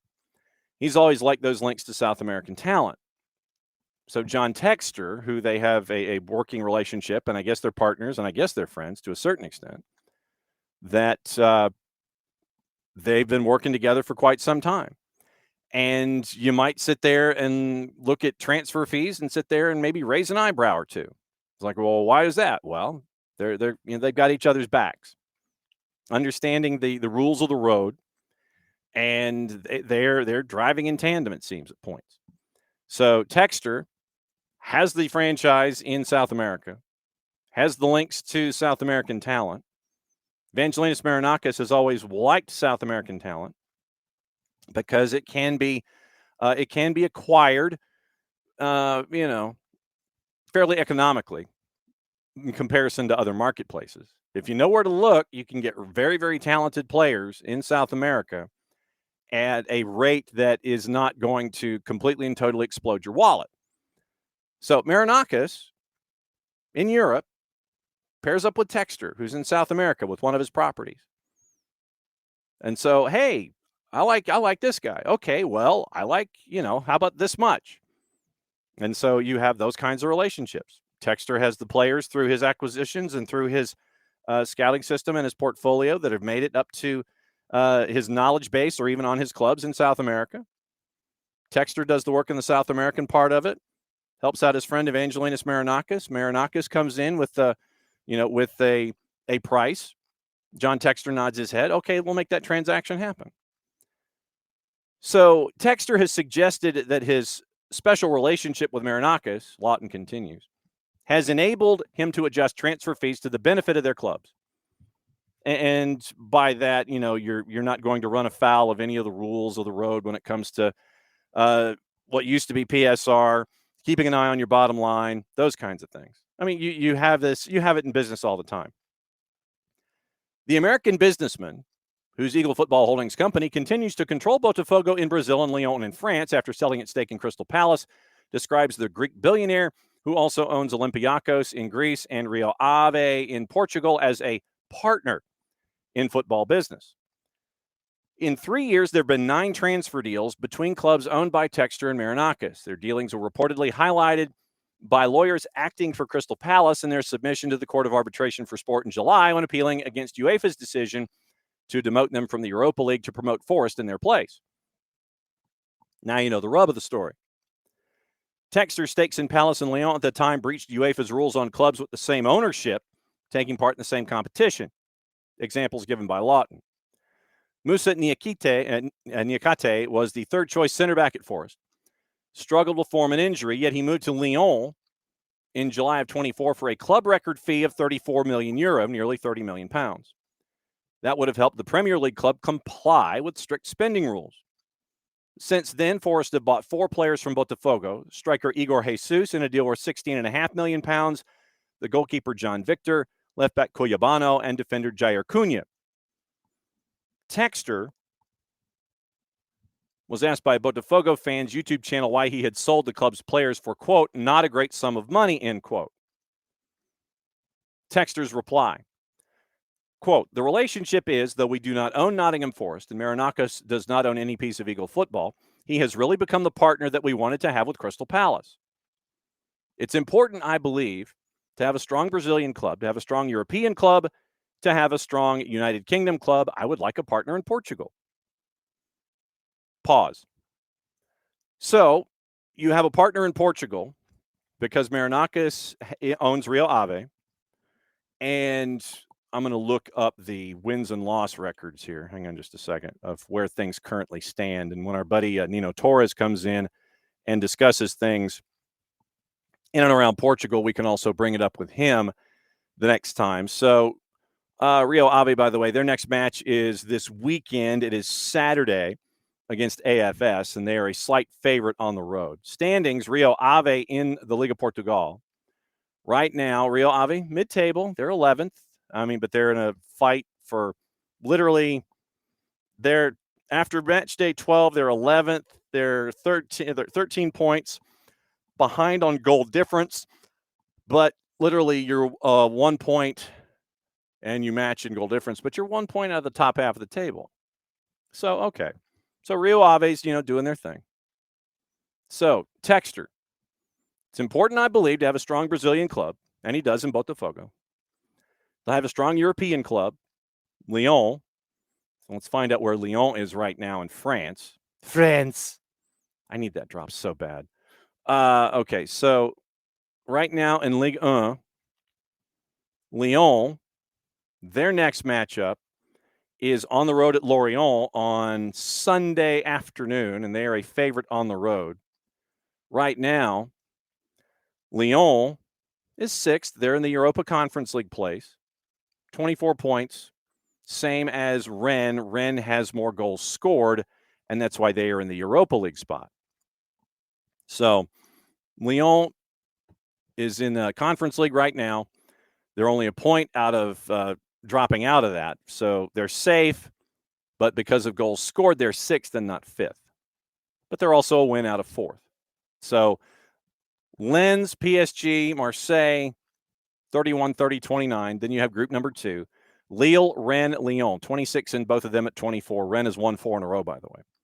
Monaco's at 23 points, snapped a 3-game losing streak. Strasbourg's at 22. That gets you to 8. And then everybody else is in below 20 points.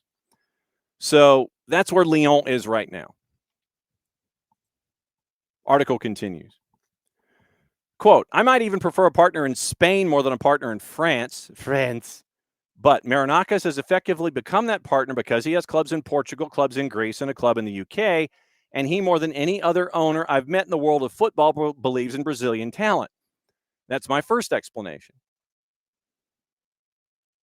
The second part of the question is you have to understand that you do your best to allocate the transfer price on an athlete-by-athlete basis, and that is also true. But you also understand that if you have a large relationship and you've been trading players in Brazil and elsewhere because he's sending players to us in France, we sent some younger players to him in Portugal, right? So basically there's the quid pro quo and the handshake part of the deal. But like I said, it should not be necessarily a surprise that you have owners cutting deals with one another.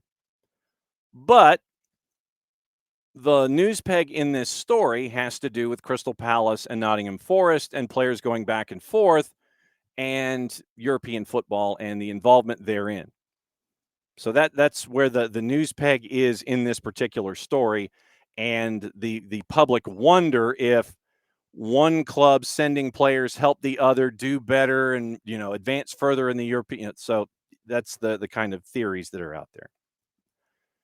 Texter challenged the idea, article continues, that these players were sold at a reduced price, saying that in certain cases the value was affected by an individual's injury history. And that also could be true. Quote, you feel really stupid when suddenly Igor Jesus is the best player against Liverpool, and you're sure you should have gotten paid more money for him.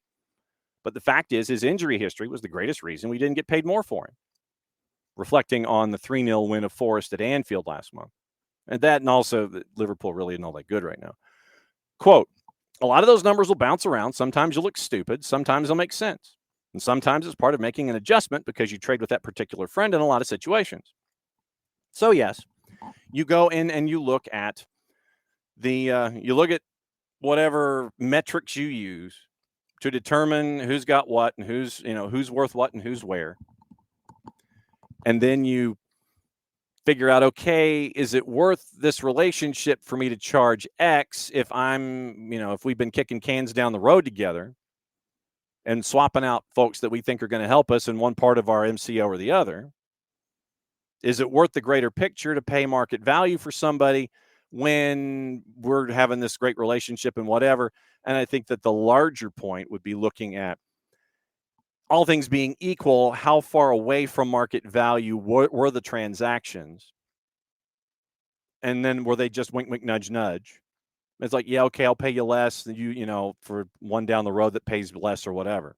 And we also don't know the financials in play. Could John Textor even afford to pay a certain amount of money for a certain player that was a part of a transaction that could have been from Rio Ave or Nottingham Forest or somewhere in the Marinakis MCO? Could John Textor have afforded a player from the Marinakis MCO and gone instead and said, well, tell you what, I've got a guy and I'll move him to you if you knock off a price and knock it down a little bit. So it's all into the whole trading element. But what we don't know in all of this is the economics of Eagle Football Holdings and how navigable they were in all these processes. But the notion that folks are, trading and cutting deals and all this kind of stuff, that should be par for the course. That should be an understood. But the Lawton news peg about the involvement between Palace and Forest and both of them making European competition, and then the MCOs battling it out with Crystal Palace and Lyon and all of that. So Crystal Palace, Lyon, Eagle Football, and then involving Nottingham Forest, who is a team that has been traded to or has been sold to and bought from as a part of all of this navigating. So that's the economics at play here that Lawton is breaking into. So you're making a deal with friends. Not a shock. But at the time of the deal, I would wonder, inbound for Eagle, how much of it is just doing a guy solid and how much of it is because you can't necessarily afford a player, and so you cut a deal someplace else so you can get that player in because you can't afford to pay bills, like $30 million that you owe Atlanta United. There's my dig for the morning. Forest had been approached for comment by the time. Source close to the club said they were perplexed by Textor's comments because they believe all 4 transfers from Botafogo were agreed at a fair price for both parties. So, as John Textor talked out of turn, it's like, yeah, we cut deals for our friends. And then Evangelinas Marinakis is sitting there going, bruh, you got to keep that under your hat. FIFA and the Premier League have also been approached for comment. No suggestion any of this activity amounts to a breach of transfer regulations, and that's what we were getting into. There are rules that demand transfers between associated parties, meaning clubs under the same ownership, are conducted at fair market value, while the Premier League assesses all transfers valued at more than £1 million. Textor insisted such conversations between owners over transfer deals are, quote, quite normal, end quote. To Lawton, Textor says, a team owner can say, give me a break on this new one. I overpaid for the last one based on performance. And that is true. Quote, every deal's a negotiation, and if you desire to continue trading with a particular owner, you sometimes agree to another owner's perception of value, sometimes forfeiting your own perception of value. These negotiations swing both ways. That may also be true. But the notion that Textor cut deals and Forrest comes out publicly and says, no, they were all fair market. Put a bookmark in that. Texter then complained there was an awkward translation issue during the interview with the YouTube channel. Texter was speaking in English, but he said, quote, "I was talking about how you adjust a negotiation about transfer prices. Of course, that's permitted, and it's not at all unusual. I had the same conversations with owners of other big clubs. It's how people barter." Texter added, "If you adjust the negotiation of a transfer fee, it's not the same thing as adjusting a transfer fee." That's true. If you adjust the negotiation of a transfer fee like you want to carry it over 10 separate payments, that is different than saying that the fee itself is going to be, 17 million and another 3 million. So two separate deals, 3 million and then another 17, or 17 plus 2 if metrics are met. So the idea of a transfer fee between 20 and 22 million, yeah, I mean, that's fine. But then dividing up how you're going to pay that 20 to 22 million, yes, that is a separate issue. And I know a team in particular that probably would like to have the issue that has been created by the negotiation of a transfer fee and how it was going to be paid out, but it hasn't been paid out. I'm sure that would probably be a conversation that one team would like to have with him. Adjusting a transfer fee, that happens. Adjusting the negotiation of a transfer fee, no, it is not the same. But you still kind of have to pay the transfer fee, whether you negotiate it or adjust it. Negotiated, yes, that did happen with one team in particular. It's not the same as adjusting a transfer fee. No, 10 separate payouts would have been nice. And no, I have no idea as to where things currently stand with the negotiations of that fee plus interest, where FIFA has basically said, bruh, you got to pay it. But with John Texter, when you continue to kick the can down the road and you do so in a legal way, you hold everything up. It has been adjudicated by FIFA that he owes 17 million plus 3% interest, and then 20 million plus 3% interest, and the sell-on fee for Thiago Almada to Atletico de Madrid, plus interest that comes out to about 30 million bucks. I'd love to know where that is. But I would imagine that once again, since it is still being adjudicated, you don't have to budge on it, and you're just going to kick the legal can down the road until you can't kick the legal can down the road anymore. Continues. Article, Lawton. Asked how any fan of one club might feel if the price of a player has been affected by a deal between two other clubs. Texter replied, "My money, right?"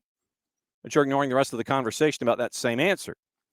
And what I object to is saying there's some sinister relationship between me and Marinakis because people are going after him. And like we said, it happens all the time with owners and their relationships.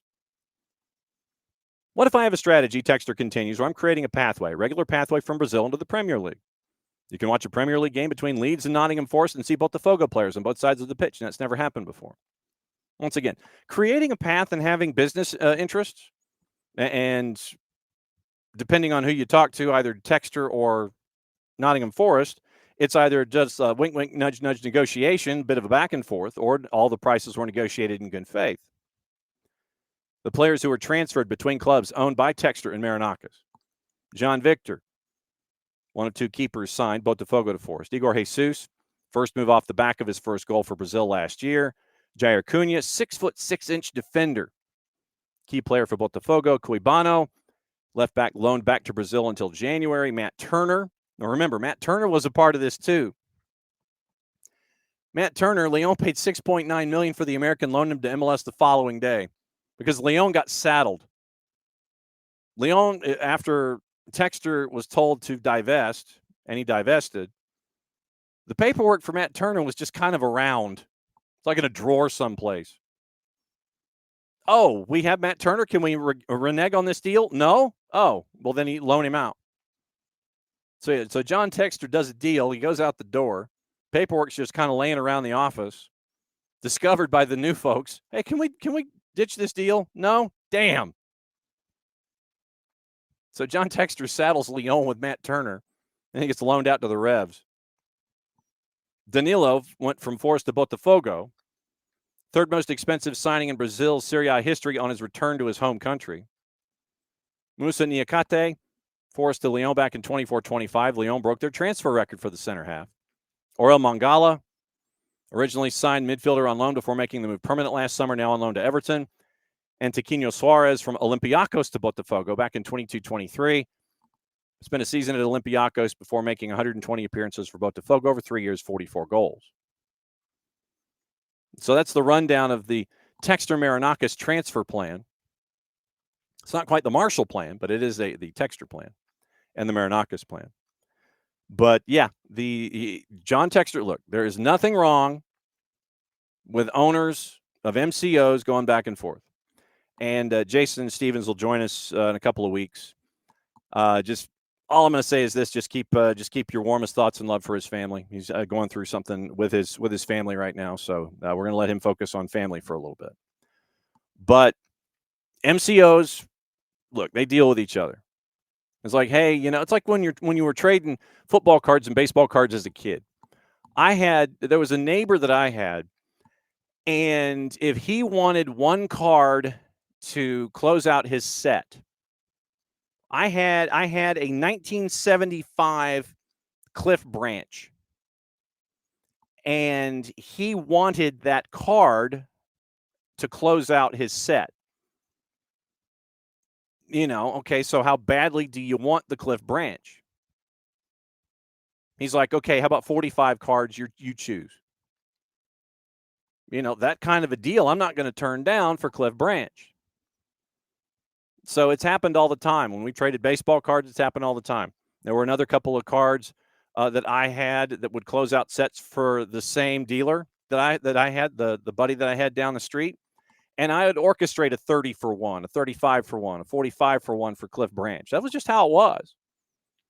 If you're that desperate for a player, you're going to navigate the price. And if you're desperate for different reasons, you're going to navigate the price. And you're going to sit there and say, okay, hey, look, tell you what. How about I take a couple of those commons off take a couple of those common cards off your hands. I'll take the 1977 Ken Clay. I know you've got like 6 of them.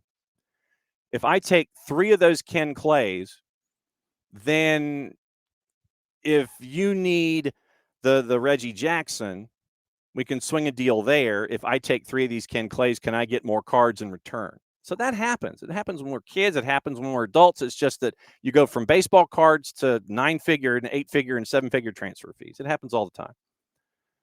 But the look after the idea of the navigation of Nottingham Forest and the Marinakis MCO and Eagle when Crystal Palace was a part of it, and all of this back and forth. I mean, it can be regarded as coincidence, fine. It's just a part of it. Just so happens that we were doing great and they were doing great and we all did great together and we still trade together. Did those deals impact either club that got them better or got one worse or got them both? If it got them both better, then the reality is it really shouldn't matter. But you're staring at the idea of MCOs trying to trade players and be successful. And then when you're both successful, you're going to sit there and go, people are going to sit there and raise eyebrows. I get it. That's fine. But trading happens all the time. Cut rates happen all the time. Odd deals happen all the time. But you have to do it within frameworks and it can't be too odd. But the idea looking at the relationship between Eagle and Marinakis is what you were staring at here if you were Matt Lawton. And that was part of the case that Cass made, that Palace made to Cass about the discussions. Well, they sent those players to Forest, and but the idea of further down, as we were looking at the article from Lawton, where it was, it's the same, it's different. So how did he phrase it? Hang on just a second. If you adjust the negotiation of a transfer fee, that's not the same thing as adjusting a transfer fee. True. You adjust the negotiation instead of doing it over once, and it's a lump sum payment. You do it 10 times out, even money, each and every time, and then a certain amount up front. Of course, folks would like to be paid for those kind of transfer fees. I'm just saying. So Wiley, in this morning, is a part of the discussion over my trading cards. However, your Cliff Branch card didn't get a cut of the fee. Don't most players? I think the agent may, Wiley. The other 40 plus, the other 40 plus cards that were a part of the deal, they did not get a cut of that particular fee. I think if anybody, you've got the agent fee, and then if the agent decides they want to do anything with their fee, then it goes to the player or what have you. So if anybody gets it, it's the agent, I would think, that gets that fee that we're talking about.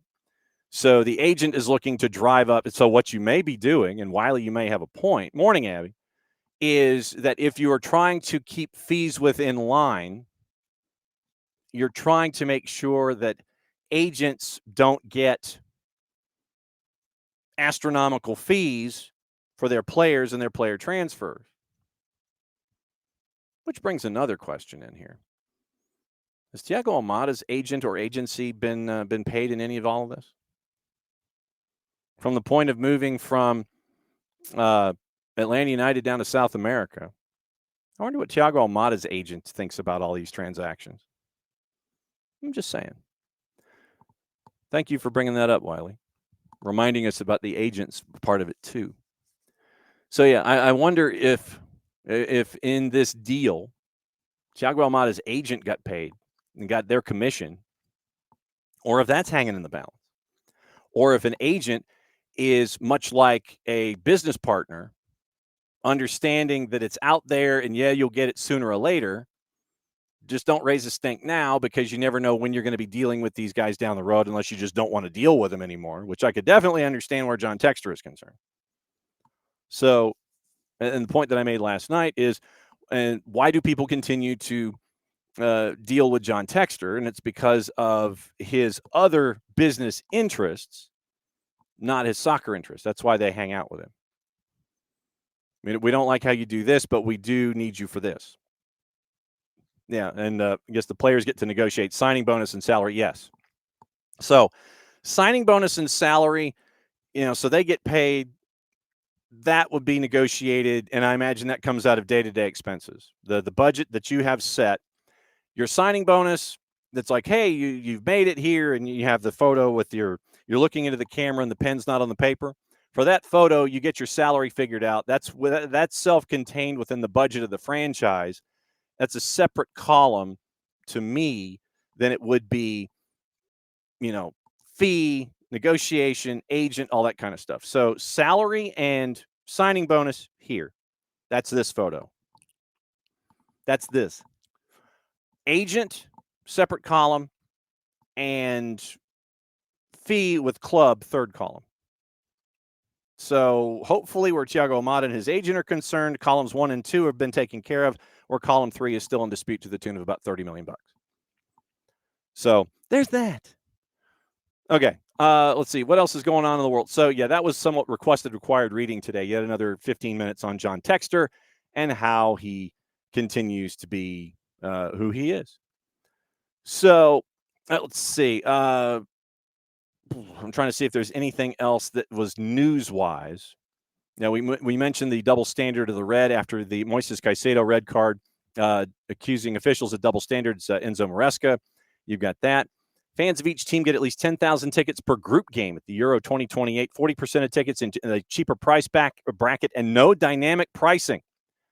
UEFA, and that's kind of a rub to FIFA, UEFA declares the commitment to fair, transparent, and fan-first ticketing process. So each team's going to get at least 10,000 tickets for the group stage matches in 2028. So that's very cool. That is going to be very, very cool if that does come to play. Lucas Paquetá blames a lack of psychological support from the FA for the red card. And Paquetá, that was what I asked Bart as we were kind of fading in his segment about the double yellow, like bang, bang. The West Ham midfielder, according to Allison Rudd, says his behavior has roots in the 2-year spot-fixing investigation. Lucas Paquetá has blamed a lack of psychological support from the FA for talking his way into a red card against Liverpool. Cleared of spot fixing this summer after a 2-year FA investigation shown 2 yellows in 2 minutes, both for dissent. Second booking preceded by an animated argument with Darren England, the ref, and Paquetá sarcastically applauded him after he was shown the red card. Sky Sports posted on social media that this represented, quote, ridiculous behavior To which Pakata retorted that such behavior could have its roots in the lack of support given to him by English football and their governing body during its case against him.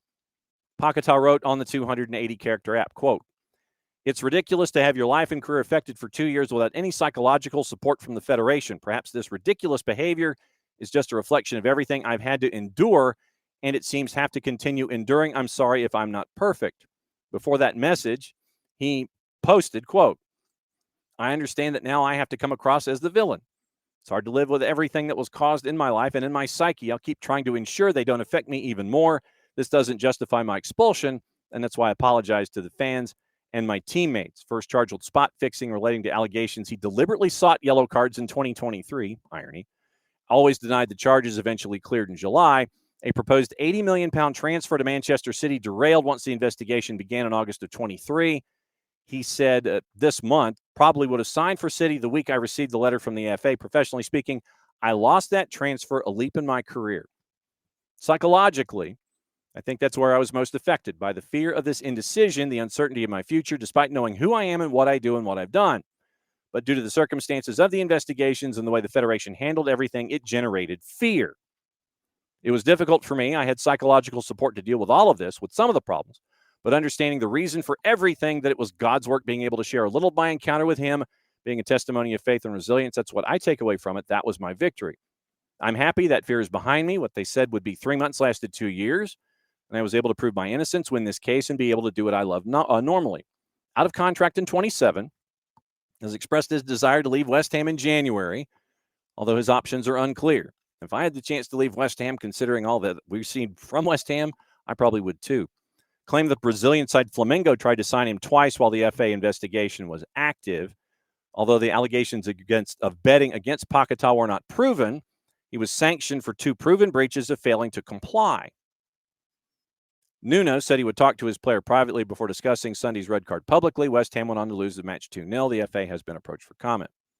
So that is the rundown of Pakata. And Pakata, Catalucci, Pakata did not do himself any favors with that second yellow. I mean, when you go bang, bang, when you get that first one and it sets you off, that's a bit of an issue. And so there you go. Yes. And Catalucci, definitely, I'm sure the FA was pissed they couldn't nab Lucas on the big charges. Absolutely true. You're definitely not wrong there. But yeah, you don't do yourself any favors when you go bang, bang. If you get the first one, you need to have teammates kind of drag you to the side and sit there and go, excuse me, sir, you kind of need to not talk for a minute. So don't talk for a minute, man. Just kind of chill for a sec. Just chill for a second. That's all we're looking for. Hang on just a second. What is it? There it is. Sorry, I need to hydrate here. So yeah, you don't do yourself any favors. After you get that first yellow, stop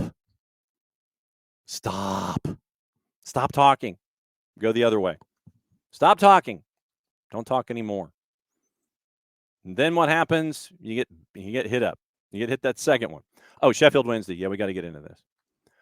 Sheffield Wednesday, and this kind of looks like you're kicking somebody when they're down, but the FA really can't, they can't sit there and say when something is investigated, when it starts and when it stops. But yeah, we got to get into Sheffield Wednesday here for a second. Player, staff, and the tax man not paid in March, May, and June. And now they're at the bottom of the championship on 10 points. It's another 6-point deduction. And that was yesterday. Sanctions in regard to the club's failure to pay 3 times this year, as well as in relation to other non-payments to staff and to the taxman. 12-point deduction in October. Placed administration by former owner Defon Chansiri, who's been banned from being an owner or director of an EFL club for a period of 3 years.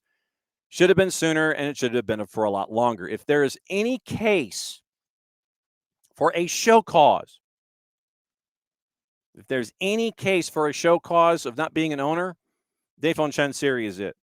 If there was ever like the NCAA version of show cause by the FA, he should have it. Multiple breaches of EFL regulations relating to payment obligations, prohibited from being an owner for a period of 3 years. Big whoop.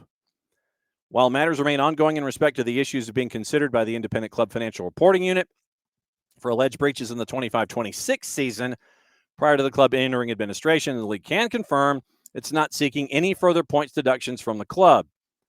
Separately, EFL and Sheffield Wednesday remain in discussions regarding the appeal against the fee restriction currently set to run until the end of the winter 27 window, likely to be resolved as part of the club's exit from administration. They've won once all year, and that was back in late September.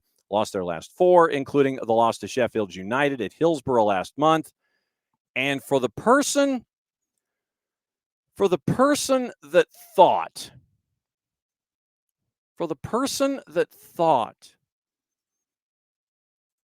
that United should buy Wednesday and you should merge the two clubs, that's like taking Alabama and Auburn, if you were Bear Bryant's son, the head of the Board of Trustees for the University of Alabama system, and you thought it would be a good idea just to kind of get rid of the opposition to just go ahead and merge the two schools. You'd probably call it the University of Alabama at Auburn, the UAA. And you'd have to call it that way. You wouldn't be Auburn University anymore, but that's what this smacks of. Pick your favorite rivalry that is blood feud, and one entity says, yeah, we'll go ahead and, basically, and you'd play at Crampton Bowl, or you'd alternate your, what you would do, you play like Crampton Bowl, or actually, you know what? If it was the Alabama Board of Trustees, Catalucci, it would be you'd play everything in Tuscaloosa. And basically, Jordan-Hare would cease to exist as a venue for anything involving football. You'd play everything in Tuscaloosa.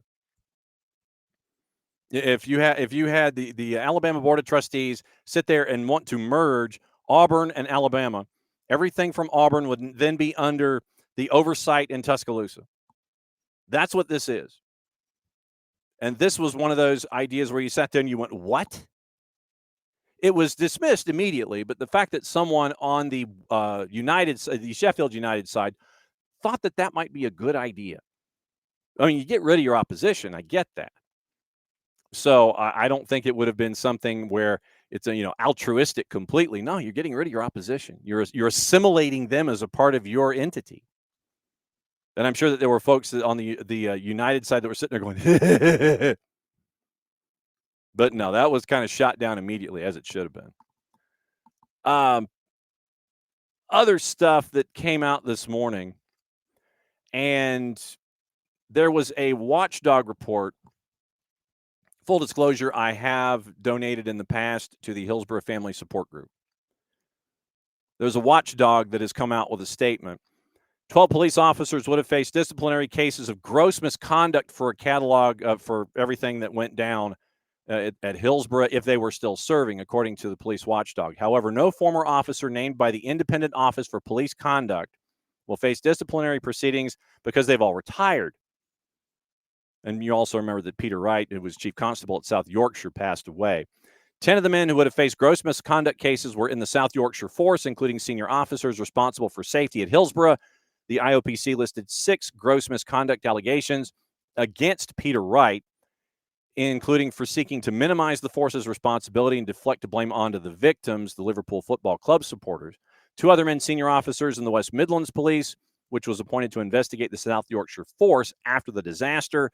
Mervyn Jones and Michael Foster would have faced allegations that they, quote, failed to investigate effectively and were biased against supporters in favor of South Yorkshire Police, end quote. 366-page report delivered to families in recent days marks the culmination of 14 years' work by the IOPC, and the IOPC describes it as the largest independent investigation into alleged police misconduct and criminality ever carried out in England and Wales. Based in Warrington, began in 2012 after the Hillsborough Independent Panel made their findings on police culpability, which quashed the verdict of accidental death from the first inquest back in 1991. IOPC said in the report it had found 110 complaints upheld or cases to answer against former officers, including falsehood and prevarication, discreditable conduct, abuse of authority, and neglect of duty. Some people whose relatives died at Hillsborough, according to The Guardian, told the paper they welcomed the findings but were outraged the IOPC did not find more cases to answer against South Yorkshire police officers for falsely blaming Liverpool supporters. Family and survivors have long described that as a cover-up by the police and spent decades chasing after the truth and justice that is attached to those investigations. They would assume they would find. IOPCs explain their view that in the absence of a duty of candor to positively assist an investigation in 1989, the South Yorkshire Force and its officers were not breaking the law or conduct rules by, quote, presenting their best case about the causes of the disaster, even though it involved withholding crucial information and amending hundreds of officer statements. So the IOPC, happy but not really happy. The investigation from the IOPC, once again, you're talking 14 years of an investigation of what went down in April of 1989. So that came out this morning with the misconduct, the IOPC investigation that was attached, according to our friends at The Guardian. Now let's take the tour. Let me see what else is going on here. Let me see. Did I miss anything? Is this new? Is this legitimately new? Okay. Will Castle, who we're efforting to grab from the Independent to talk about a couple of things. Yakubu, here's the headline. Yakubu says voodoo claims brought shame to Nigeria after the World Cup failure. Nigeria were beaten in the CAF playoff on penalties before Nigeria legend slamming Eric Schell. So Nigeria coach Eric Schell, remember, blamed voodoo for the failure in the World Cup. And he said it in French and then he said it in English. Asked once about it and then asked twice. He said the same thing. DR Congo wins the playoff final on penalties, and Chancel Mbemba converted the spot kick, and we played that for you that day. So after Mbemba's penalty, Schell confronted the opposing team's coaching staff on the touchline, later justifying the reaction with a claim the players of Congo did some voodoo. Yakubu made 252 appearances in the Prem. He told Sportscasting at the time. Then Yakubu says such allegations have brought shame upon the country, that Schell said it was voodoo. Yakubu said if it was down to voodoo, I think an African country would have won the World Cup a long time ago, he told Sportscasting. He, meaning Schell, Eric Schell, the Nigeria coach, just needed to congratulate DR Congo and say, well done for winning, rather than bringing shame to Nigeria. He is ashamed of Nigeria, a coach coming out and saying it's because of voodoo. We lost on penalties. He tried to fight someone. They had to pull him back. It's not a good look for him or Nigeria. Our penalties were quite poor. The pressure was too much for the players to deal with. Calvin Bassey and Moses Simon missed their first two penalties. You'll remember that this penalty kick shootout was off the rails. Before Semi Ajayi's kick was saved by Timothy Fayulu in sudden death. Spot kicks. Onyeka's deflected opener was canceled out with an equalizer. DR Congo have only played in the World Cup once, in 1974, when it was called Zaire. As the winners of the CAF playoff final to be held in Rabat, they will be advanced to the Intercontinental playoffs, joining the likes of Bolivia, New Caledonia, and three others. So that's to say that it was voodoo, according to Yakubu, was no good. That was not the way to break it all down. That was not the proper response. And for him to say it was voodoo, according to a Nigerian legend, means that that you were bringing shame upon your country. I don't know if you heard about this, but Aitana Bonmati broke her leg in training. Spain has dealt a huge blow ahead of the Nations League decider. They're going to be without her in the second leg against Germany. And so fell awkwardly during a session on Sunday, fractured fibula, ruled out of the second leg in the home match to Germany as they are trying to chase after another win. So it was a statement that came out following tests carried out by the medical services. November 30, diagnosed with a fracture in her left fibula. Player will return to Barcelona, rejoin her club to begin her recovery.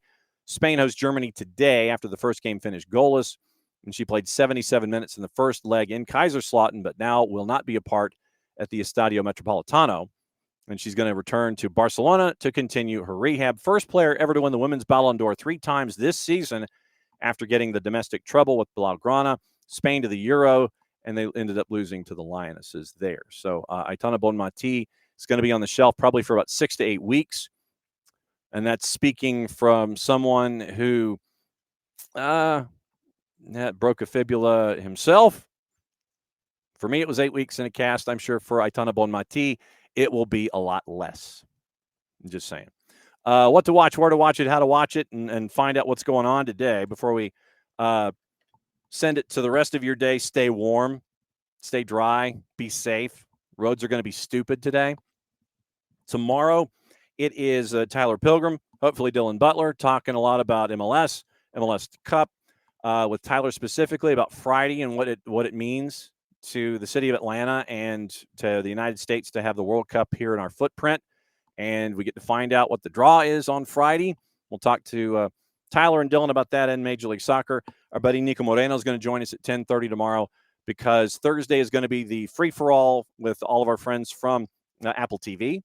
And they're going to come in, they're going to say their piece, they're going to open up the MLS High Yearbook for 2025, and they're going to break it all down for us on that Thursday. So Thursday is going to be all MLS Cup from our friends at Apple TV. So Wednesday, Nico's going to join us at 10:30.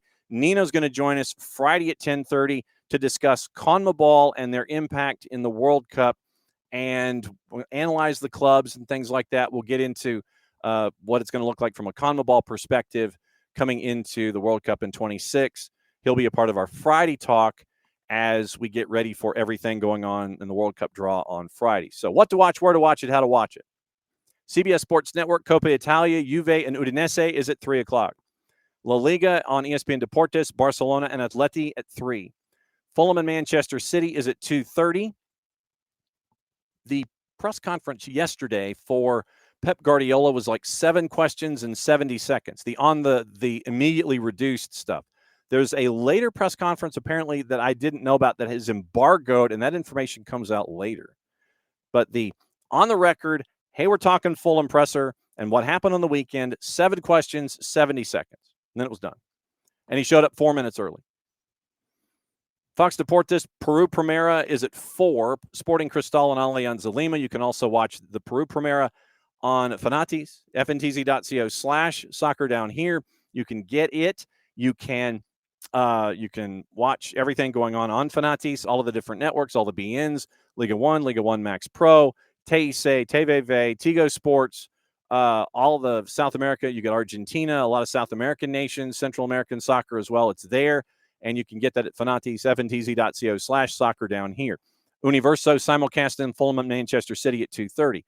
ESPN Plus has the German Cup, 4 matches. Copa del Rey, 4 matches, 3 at 1 o'clock, 1 at 3. And La Liga, once again, Barca and Atletico de Madrid at 2:30. NBCSports.com is simulcasting Fulham Man City. Coppa Italia simulcast on Paramount Plus. Premier League also very, very busy. Bournemouth and Everton at 2:30. Newcastle Tottenham at 3:15. Spain and Germany's 2:30 in UEFA Nations League on CBS Sports Network. FS2 has CONMEBOL Nations League at 4 and 6. 2 to NA has the Venezuela-Peru match at 5:50. Uruguay and Ecuador is at 4 on FS2. Argentina-Bolivia is at 6. CONCACAF W qualifiers, El Salvador and Honduras is at 8:20. And Australia and New Zealand are on a friendly, and that is at 4:30. So since that is happening today with what's going on in England with the midweek, check your rosters for fantasy.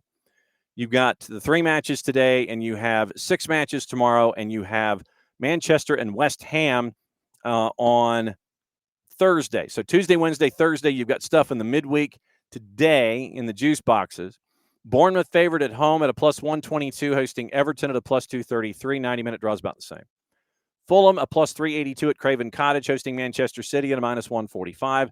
Newcastle a minus 122, hosting Spurs at a plus 317. Your draw is a plus 277. So that is the rundown of everything today. So tomorrow, once again, MLS Cup, World Cup preps. It's going to be Tyler, Dylan, and Nico Moreno. That's going to be tomorrow. Thursday, wall-to-wall MLS Cup with our friends from Apple TV. Friday, live at Benchwarmers in Decatur, leading into Maddie and Jason at the Brew House most of the day. They'll be there in the morning to set up the draw. They'll be there after the draw to react, and we'll let it go from there. So go to the Brew House. We're anticipating a packed crowd. Benchwarmers, like I said, it'll be like a soft opening. Don't know how open they'll be, but we'll be there, and we'll break it all down because they're going to open at 11:30 for everybody to watch the draw and enjoy your lunch and all that stuff. I'll be there after we sign off at 11, and we'll kind of usher the coverage over to Maddie and Jason, and then we'll let it rock and roll from there. So that'll be the look on your Friday, where we start at Benchwarmers in Decatur. They'll drift in. We're going to catch up with our friends from Decatur Watch Fest. We'll see if either Greg or Michael Parkers is joining us at 9:30 to discuss everything. from a U.S. soccer perspective and what it means. It may not necessarily be a bit of Friday free kick, but we'll talk about U.S. soccer on that Friday. Then at 10 o'clock, it's Jason and Maddie in some form. And then Nino Torres joining us from Gold TV at 10:30 from Lima, Peru. He'll discuss CONMEBOL, and that'll break down the rest of the week. And then you've got everything happening on Friday, Brewhouse, Atlanta Soccer tonight. Then NoFo Brewing in Gainesville as Maddie and Jason head north for trivia and fun. And then Saturday, we find out the schedule for the World Cup. And then you find out MLS Cup at 2:30. So it's going to be a very, very busy Friday, Saturday. We'll be here on the network, and we'll watch it all for you there. All right, so that is another go-around of SDH AM. Did I see Bart's post on X? High-fived. Oh, I did not see this. Yeah, fibula is the one behind. I broke my fibula in high school. It got me out of class for 8 weeks in a cast. But, yeah, the doctor told me at the time, he said, of all the worthless bones in the body, you broke it. The fibula. Yeah, so it's tibia in front of fibula. Fibula is the one in the back. And so, yeah, doctor told me that it was a worthless bone to break, and I broke it. 8 weeks in a cast. I did not see Bart's post on X that he high-fived Brandy Chastain. Yeah, legend, yes. David, legend. Yeah, Bart being a legend, absolutely true. High-fiving Brandy Chastain. So go on Soccer for US POD and see Bart high-fiving Brandy Chastain. I wonder if they did the whole flash jump where they kind of froze it, at the point of the high five, take your picture, flash jump, one of those kind of things. All right, back at it again, 9:05 in the morning, and we'll break everything down. Thanks to Steve DeCou, the head coach at Georgia Gwinnett. Thanks to Kacey D for breaking down and really breaking down. She put her coach hat on this morning, breaking down everything involving Lionel Messi and Messi and friends and what it's like to defend that, what it's like to defend Stanford and Duke. So thanks to Kacey D, thanks to y'all, thanks to Steve DeCou at Georgia Gwinnett. And thanks for all the interaction as always. It's another go-round of SDH AM. Thanks for dropping by as you always do. Mucha platio.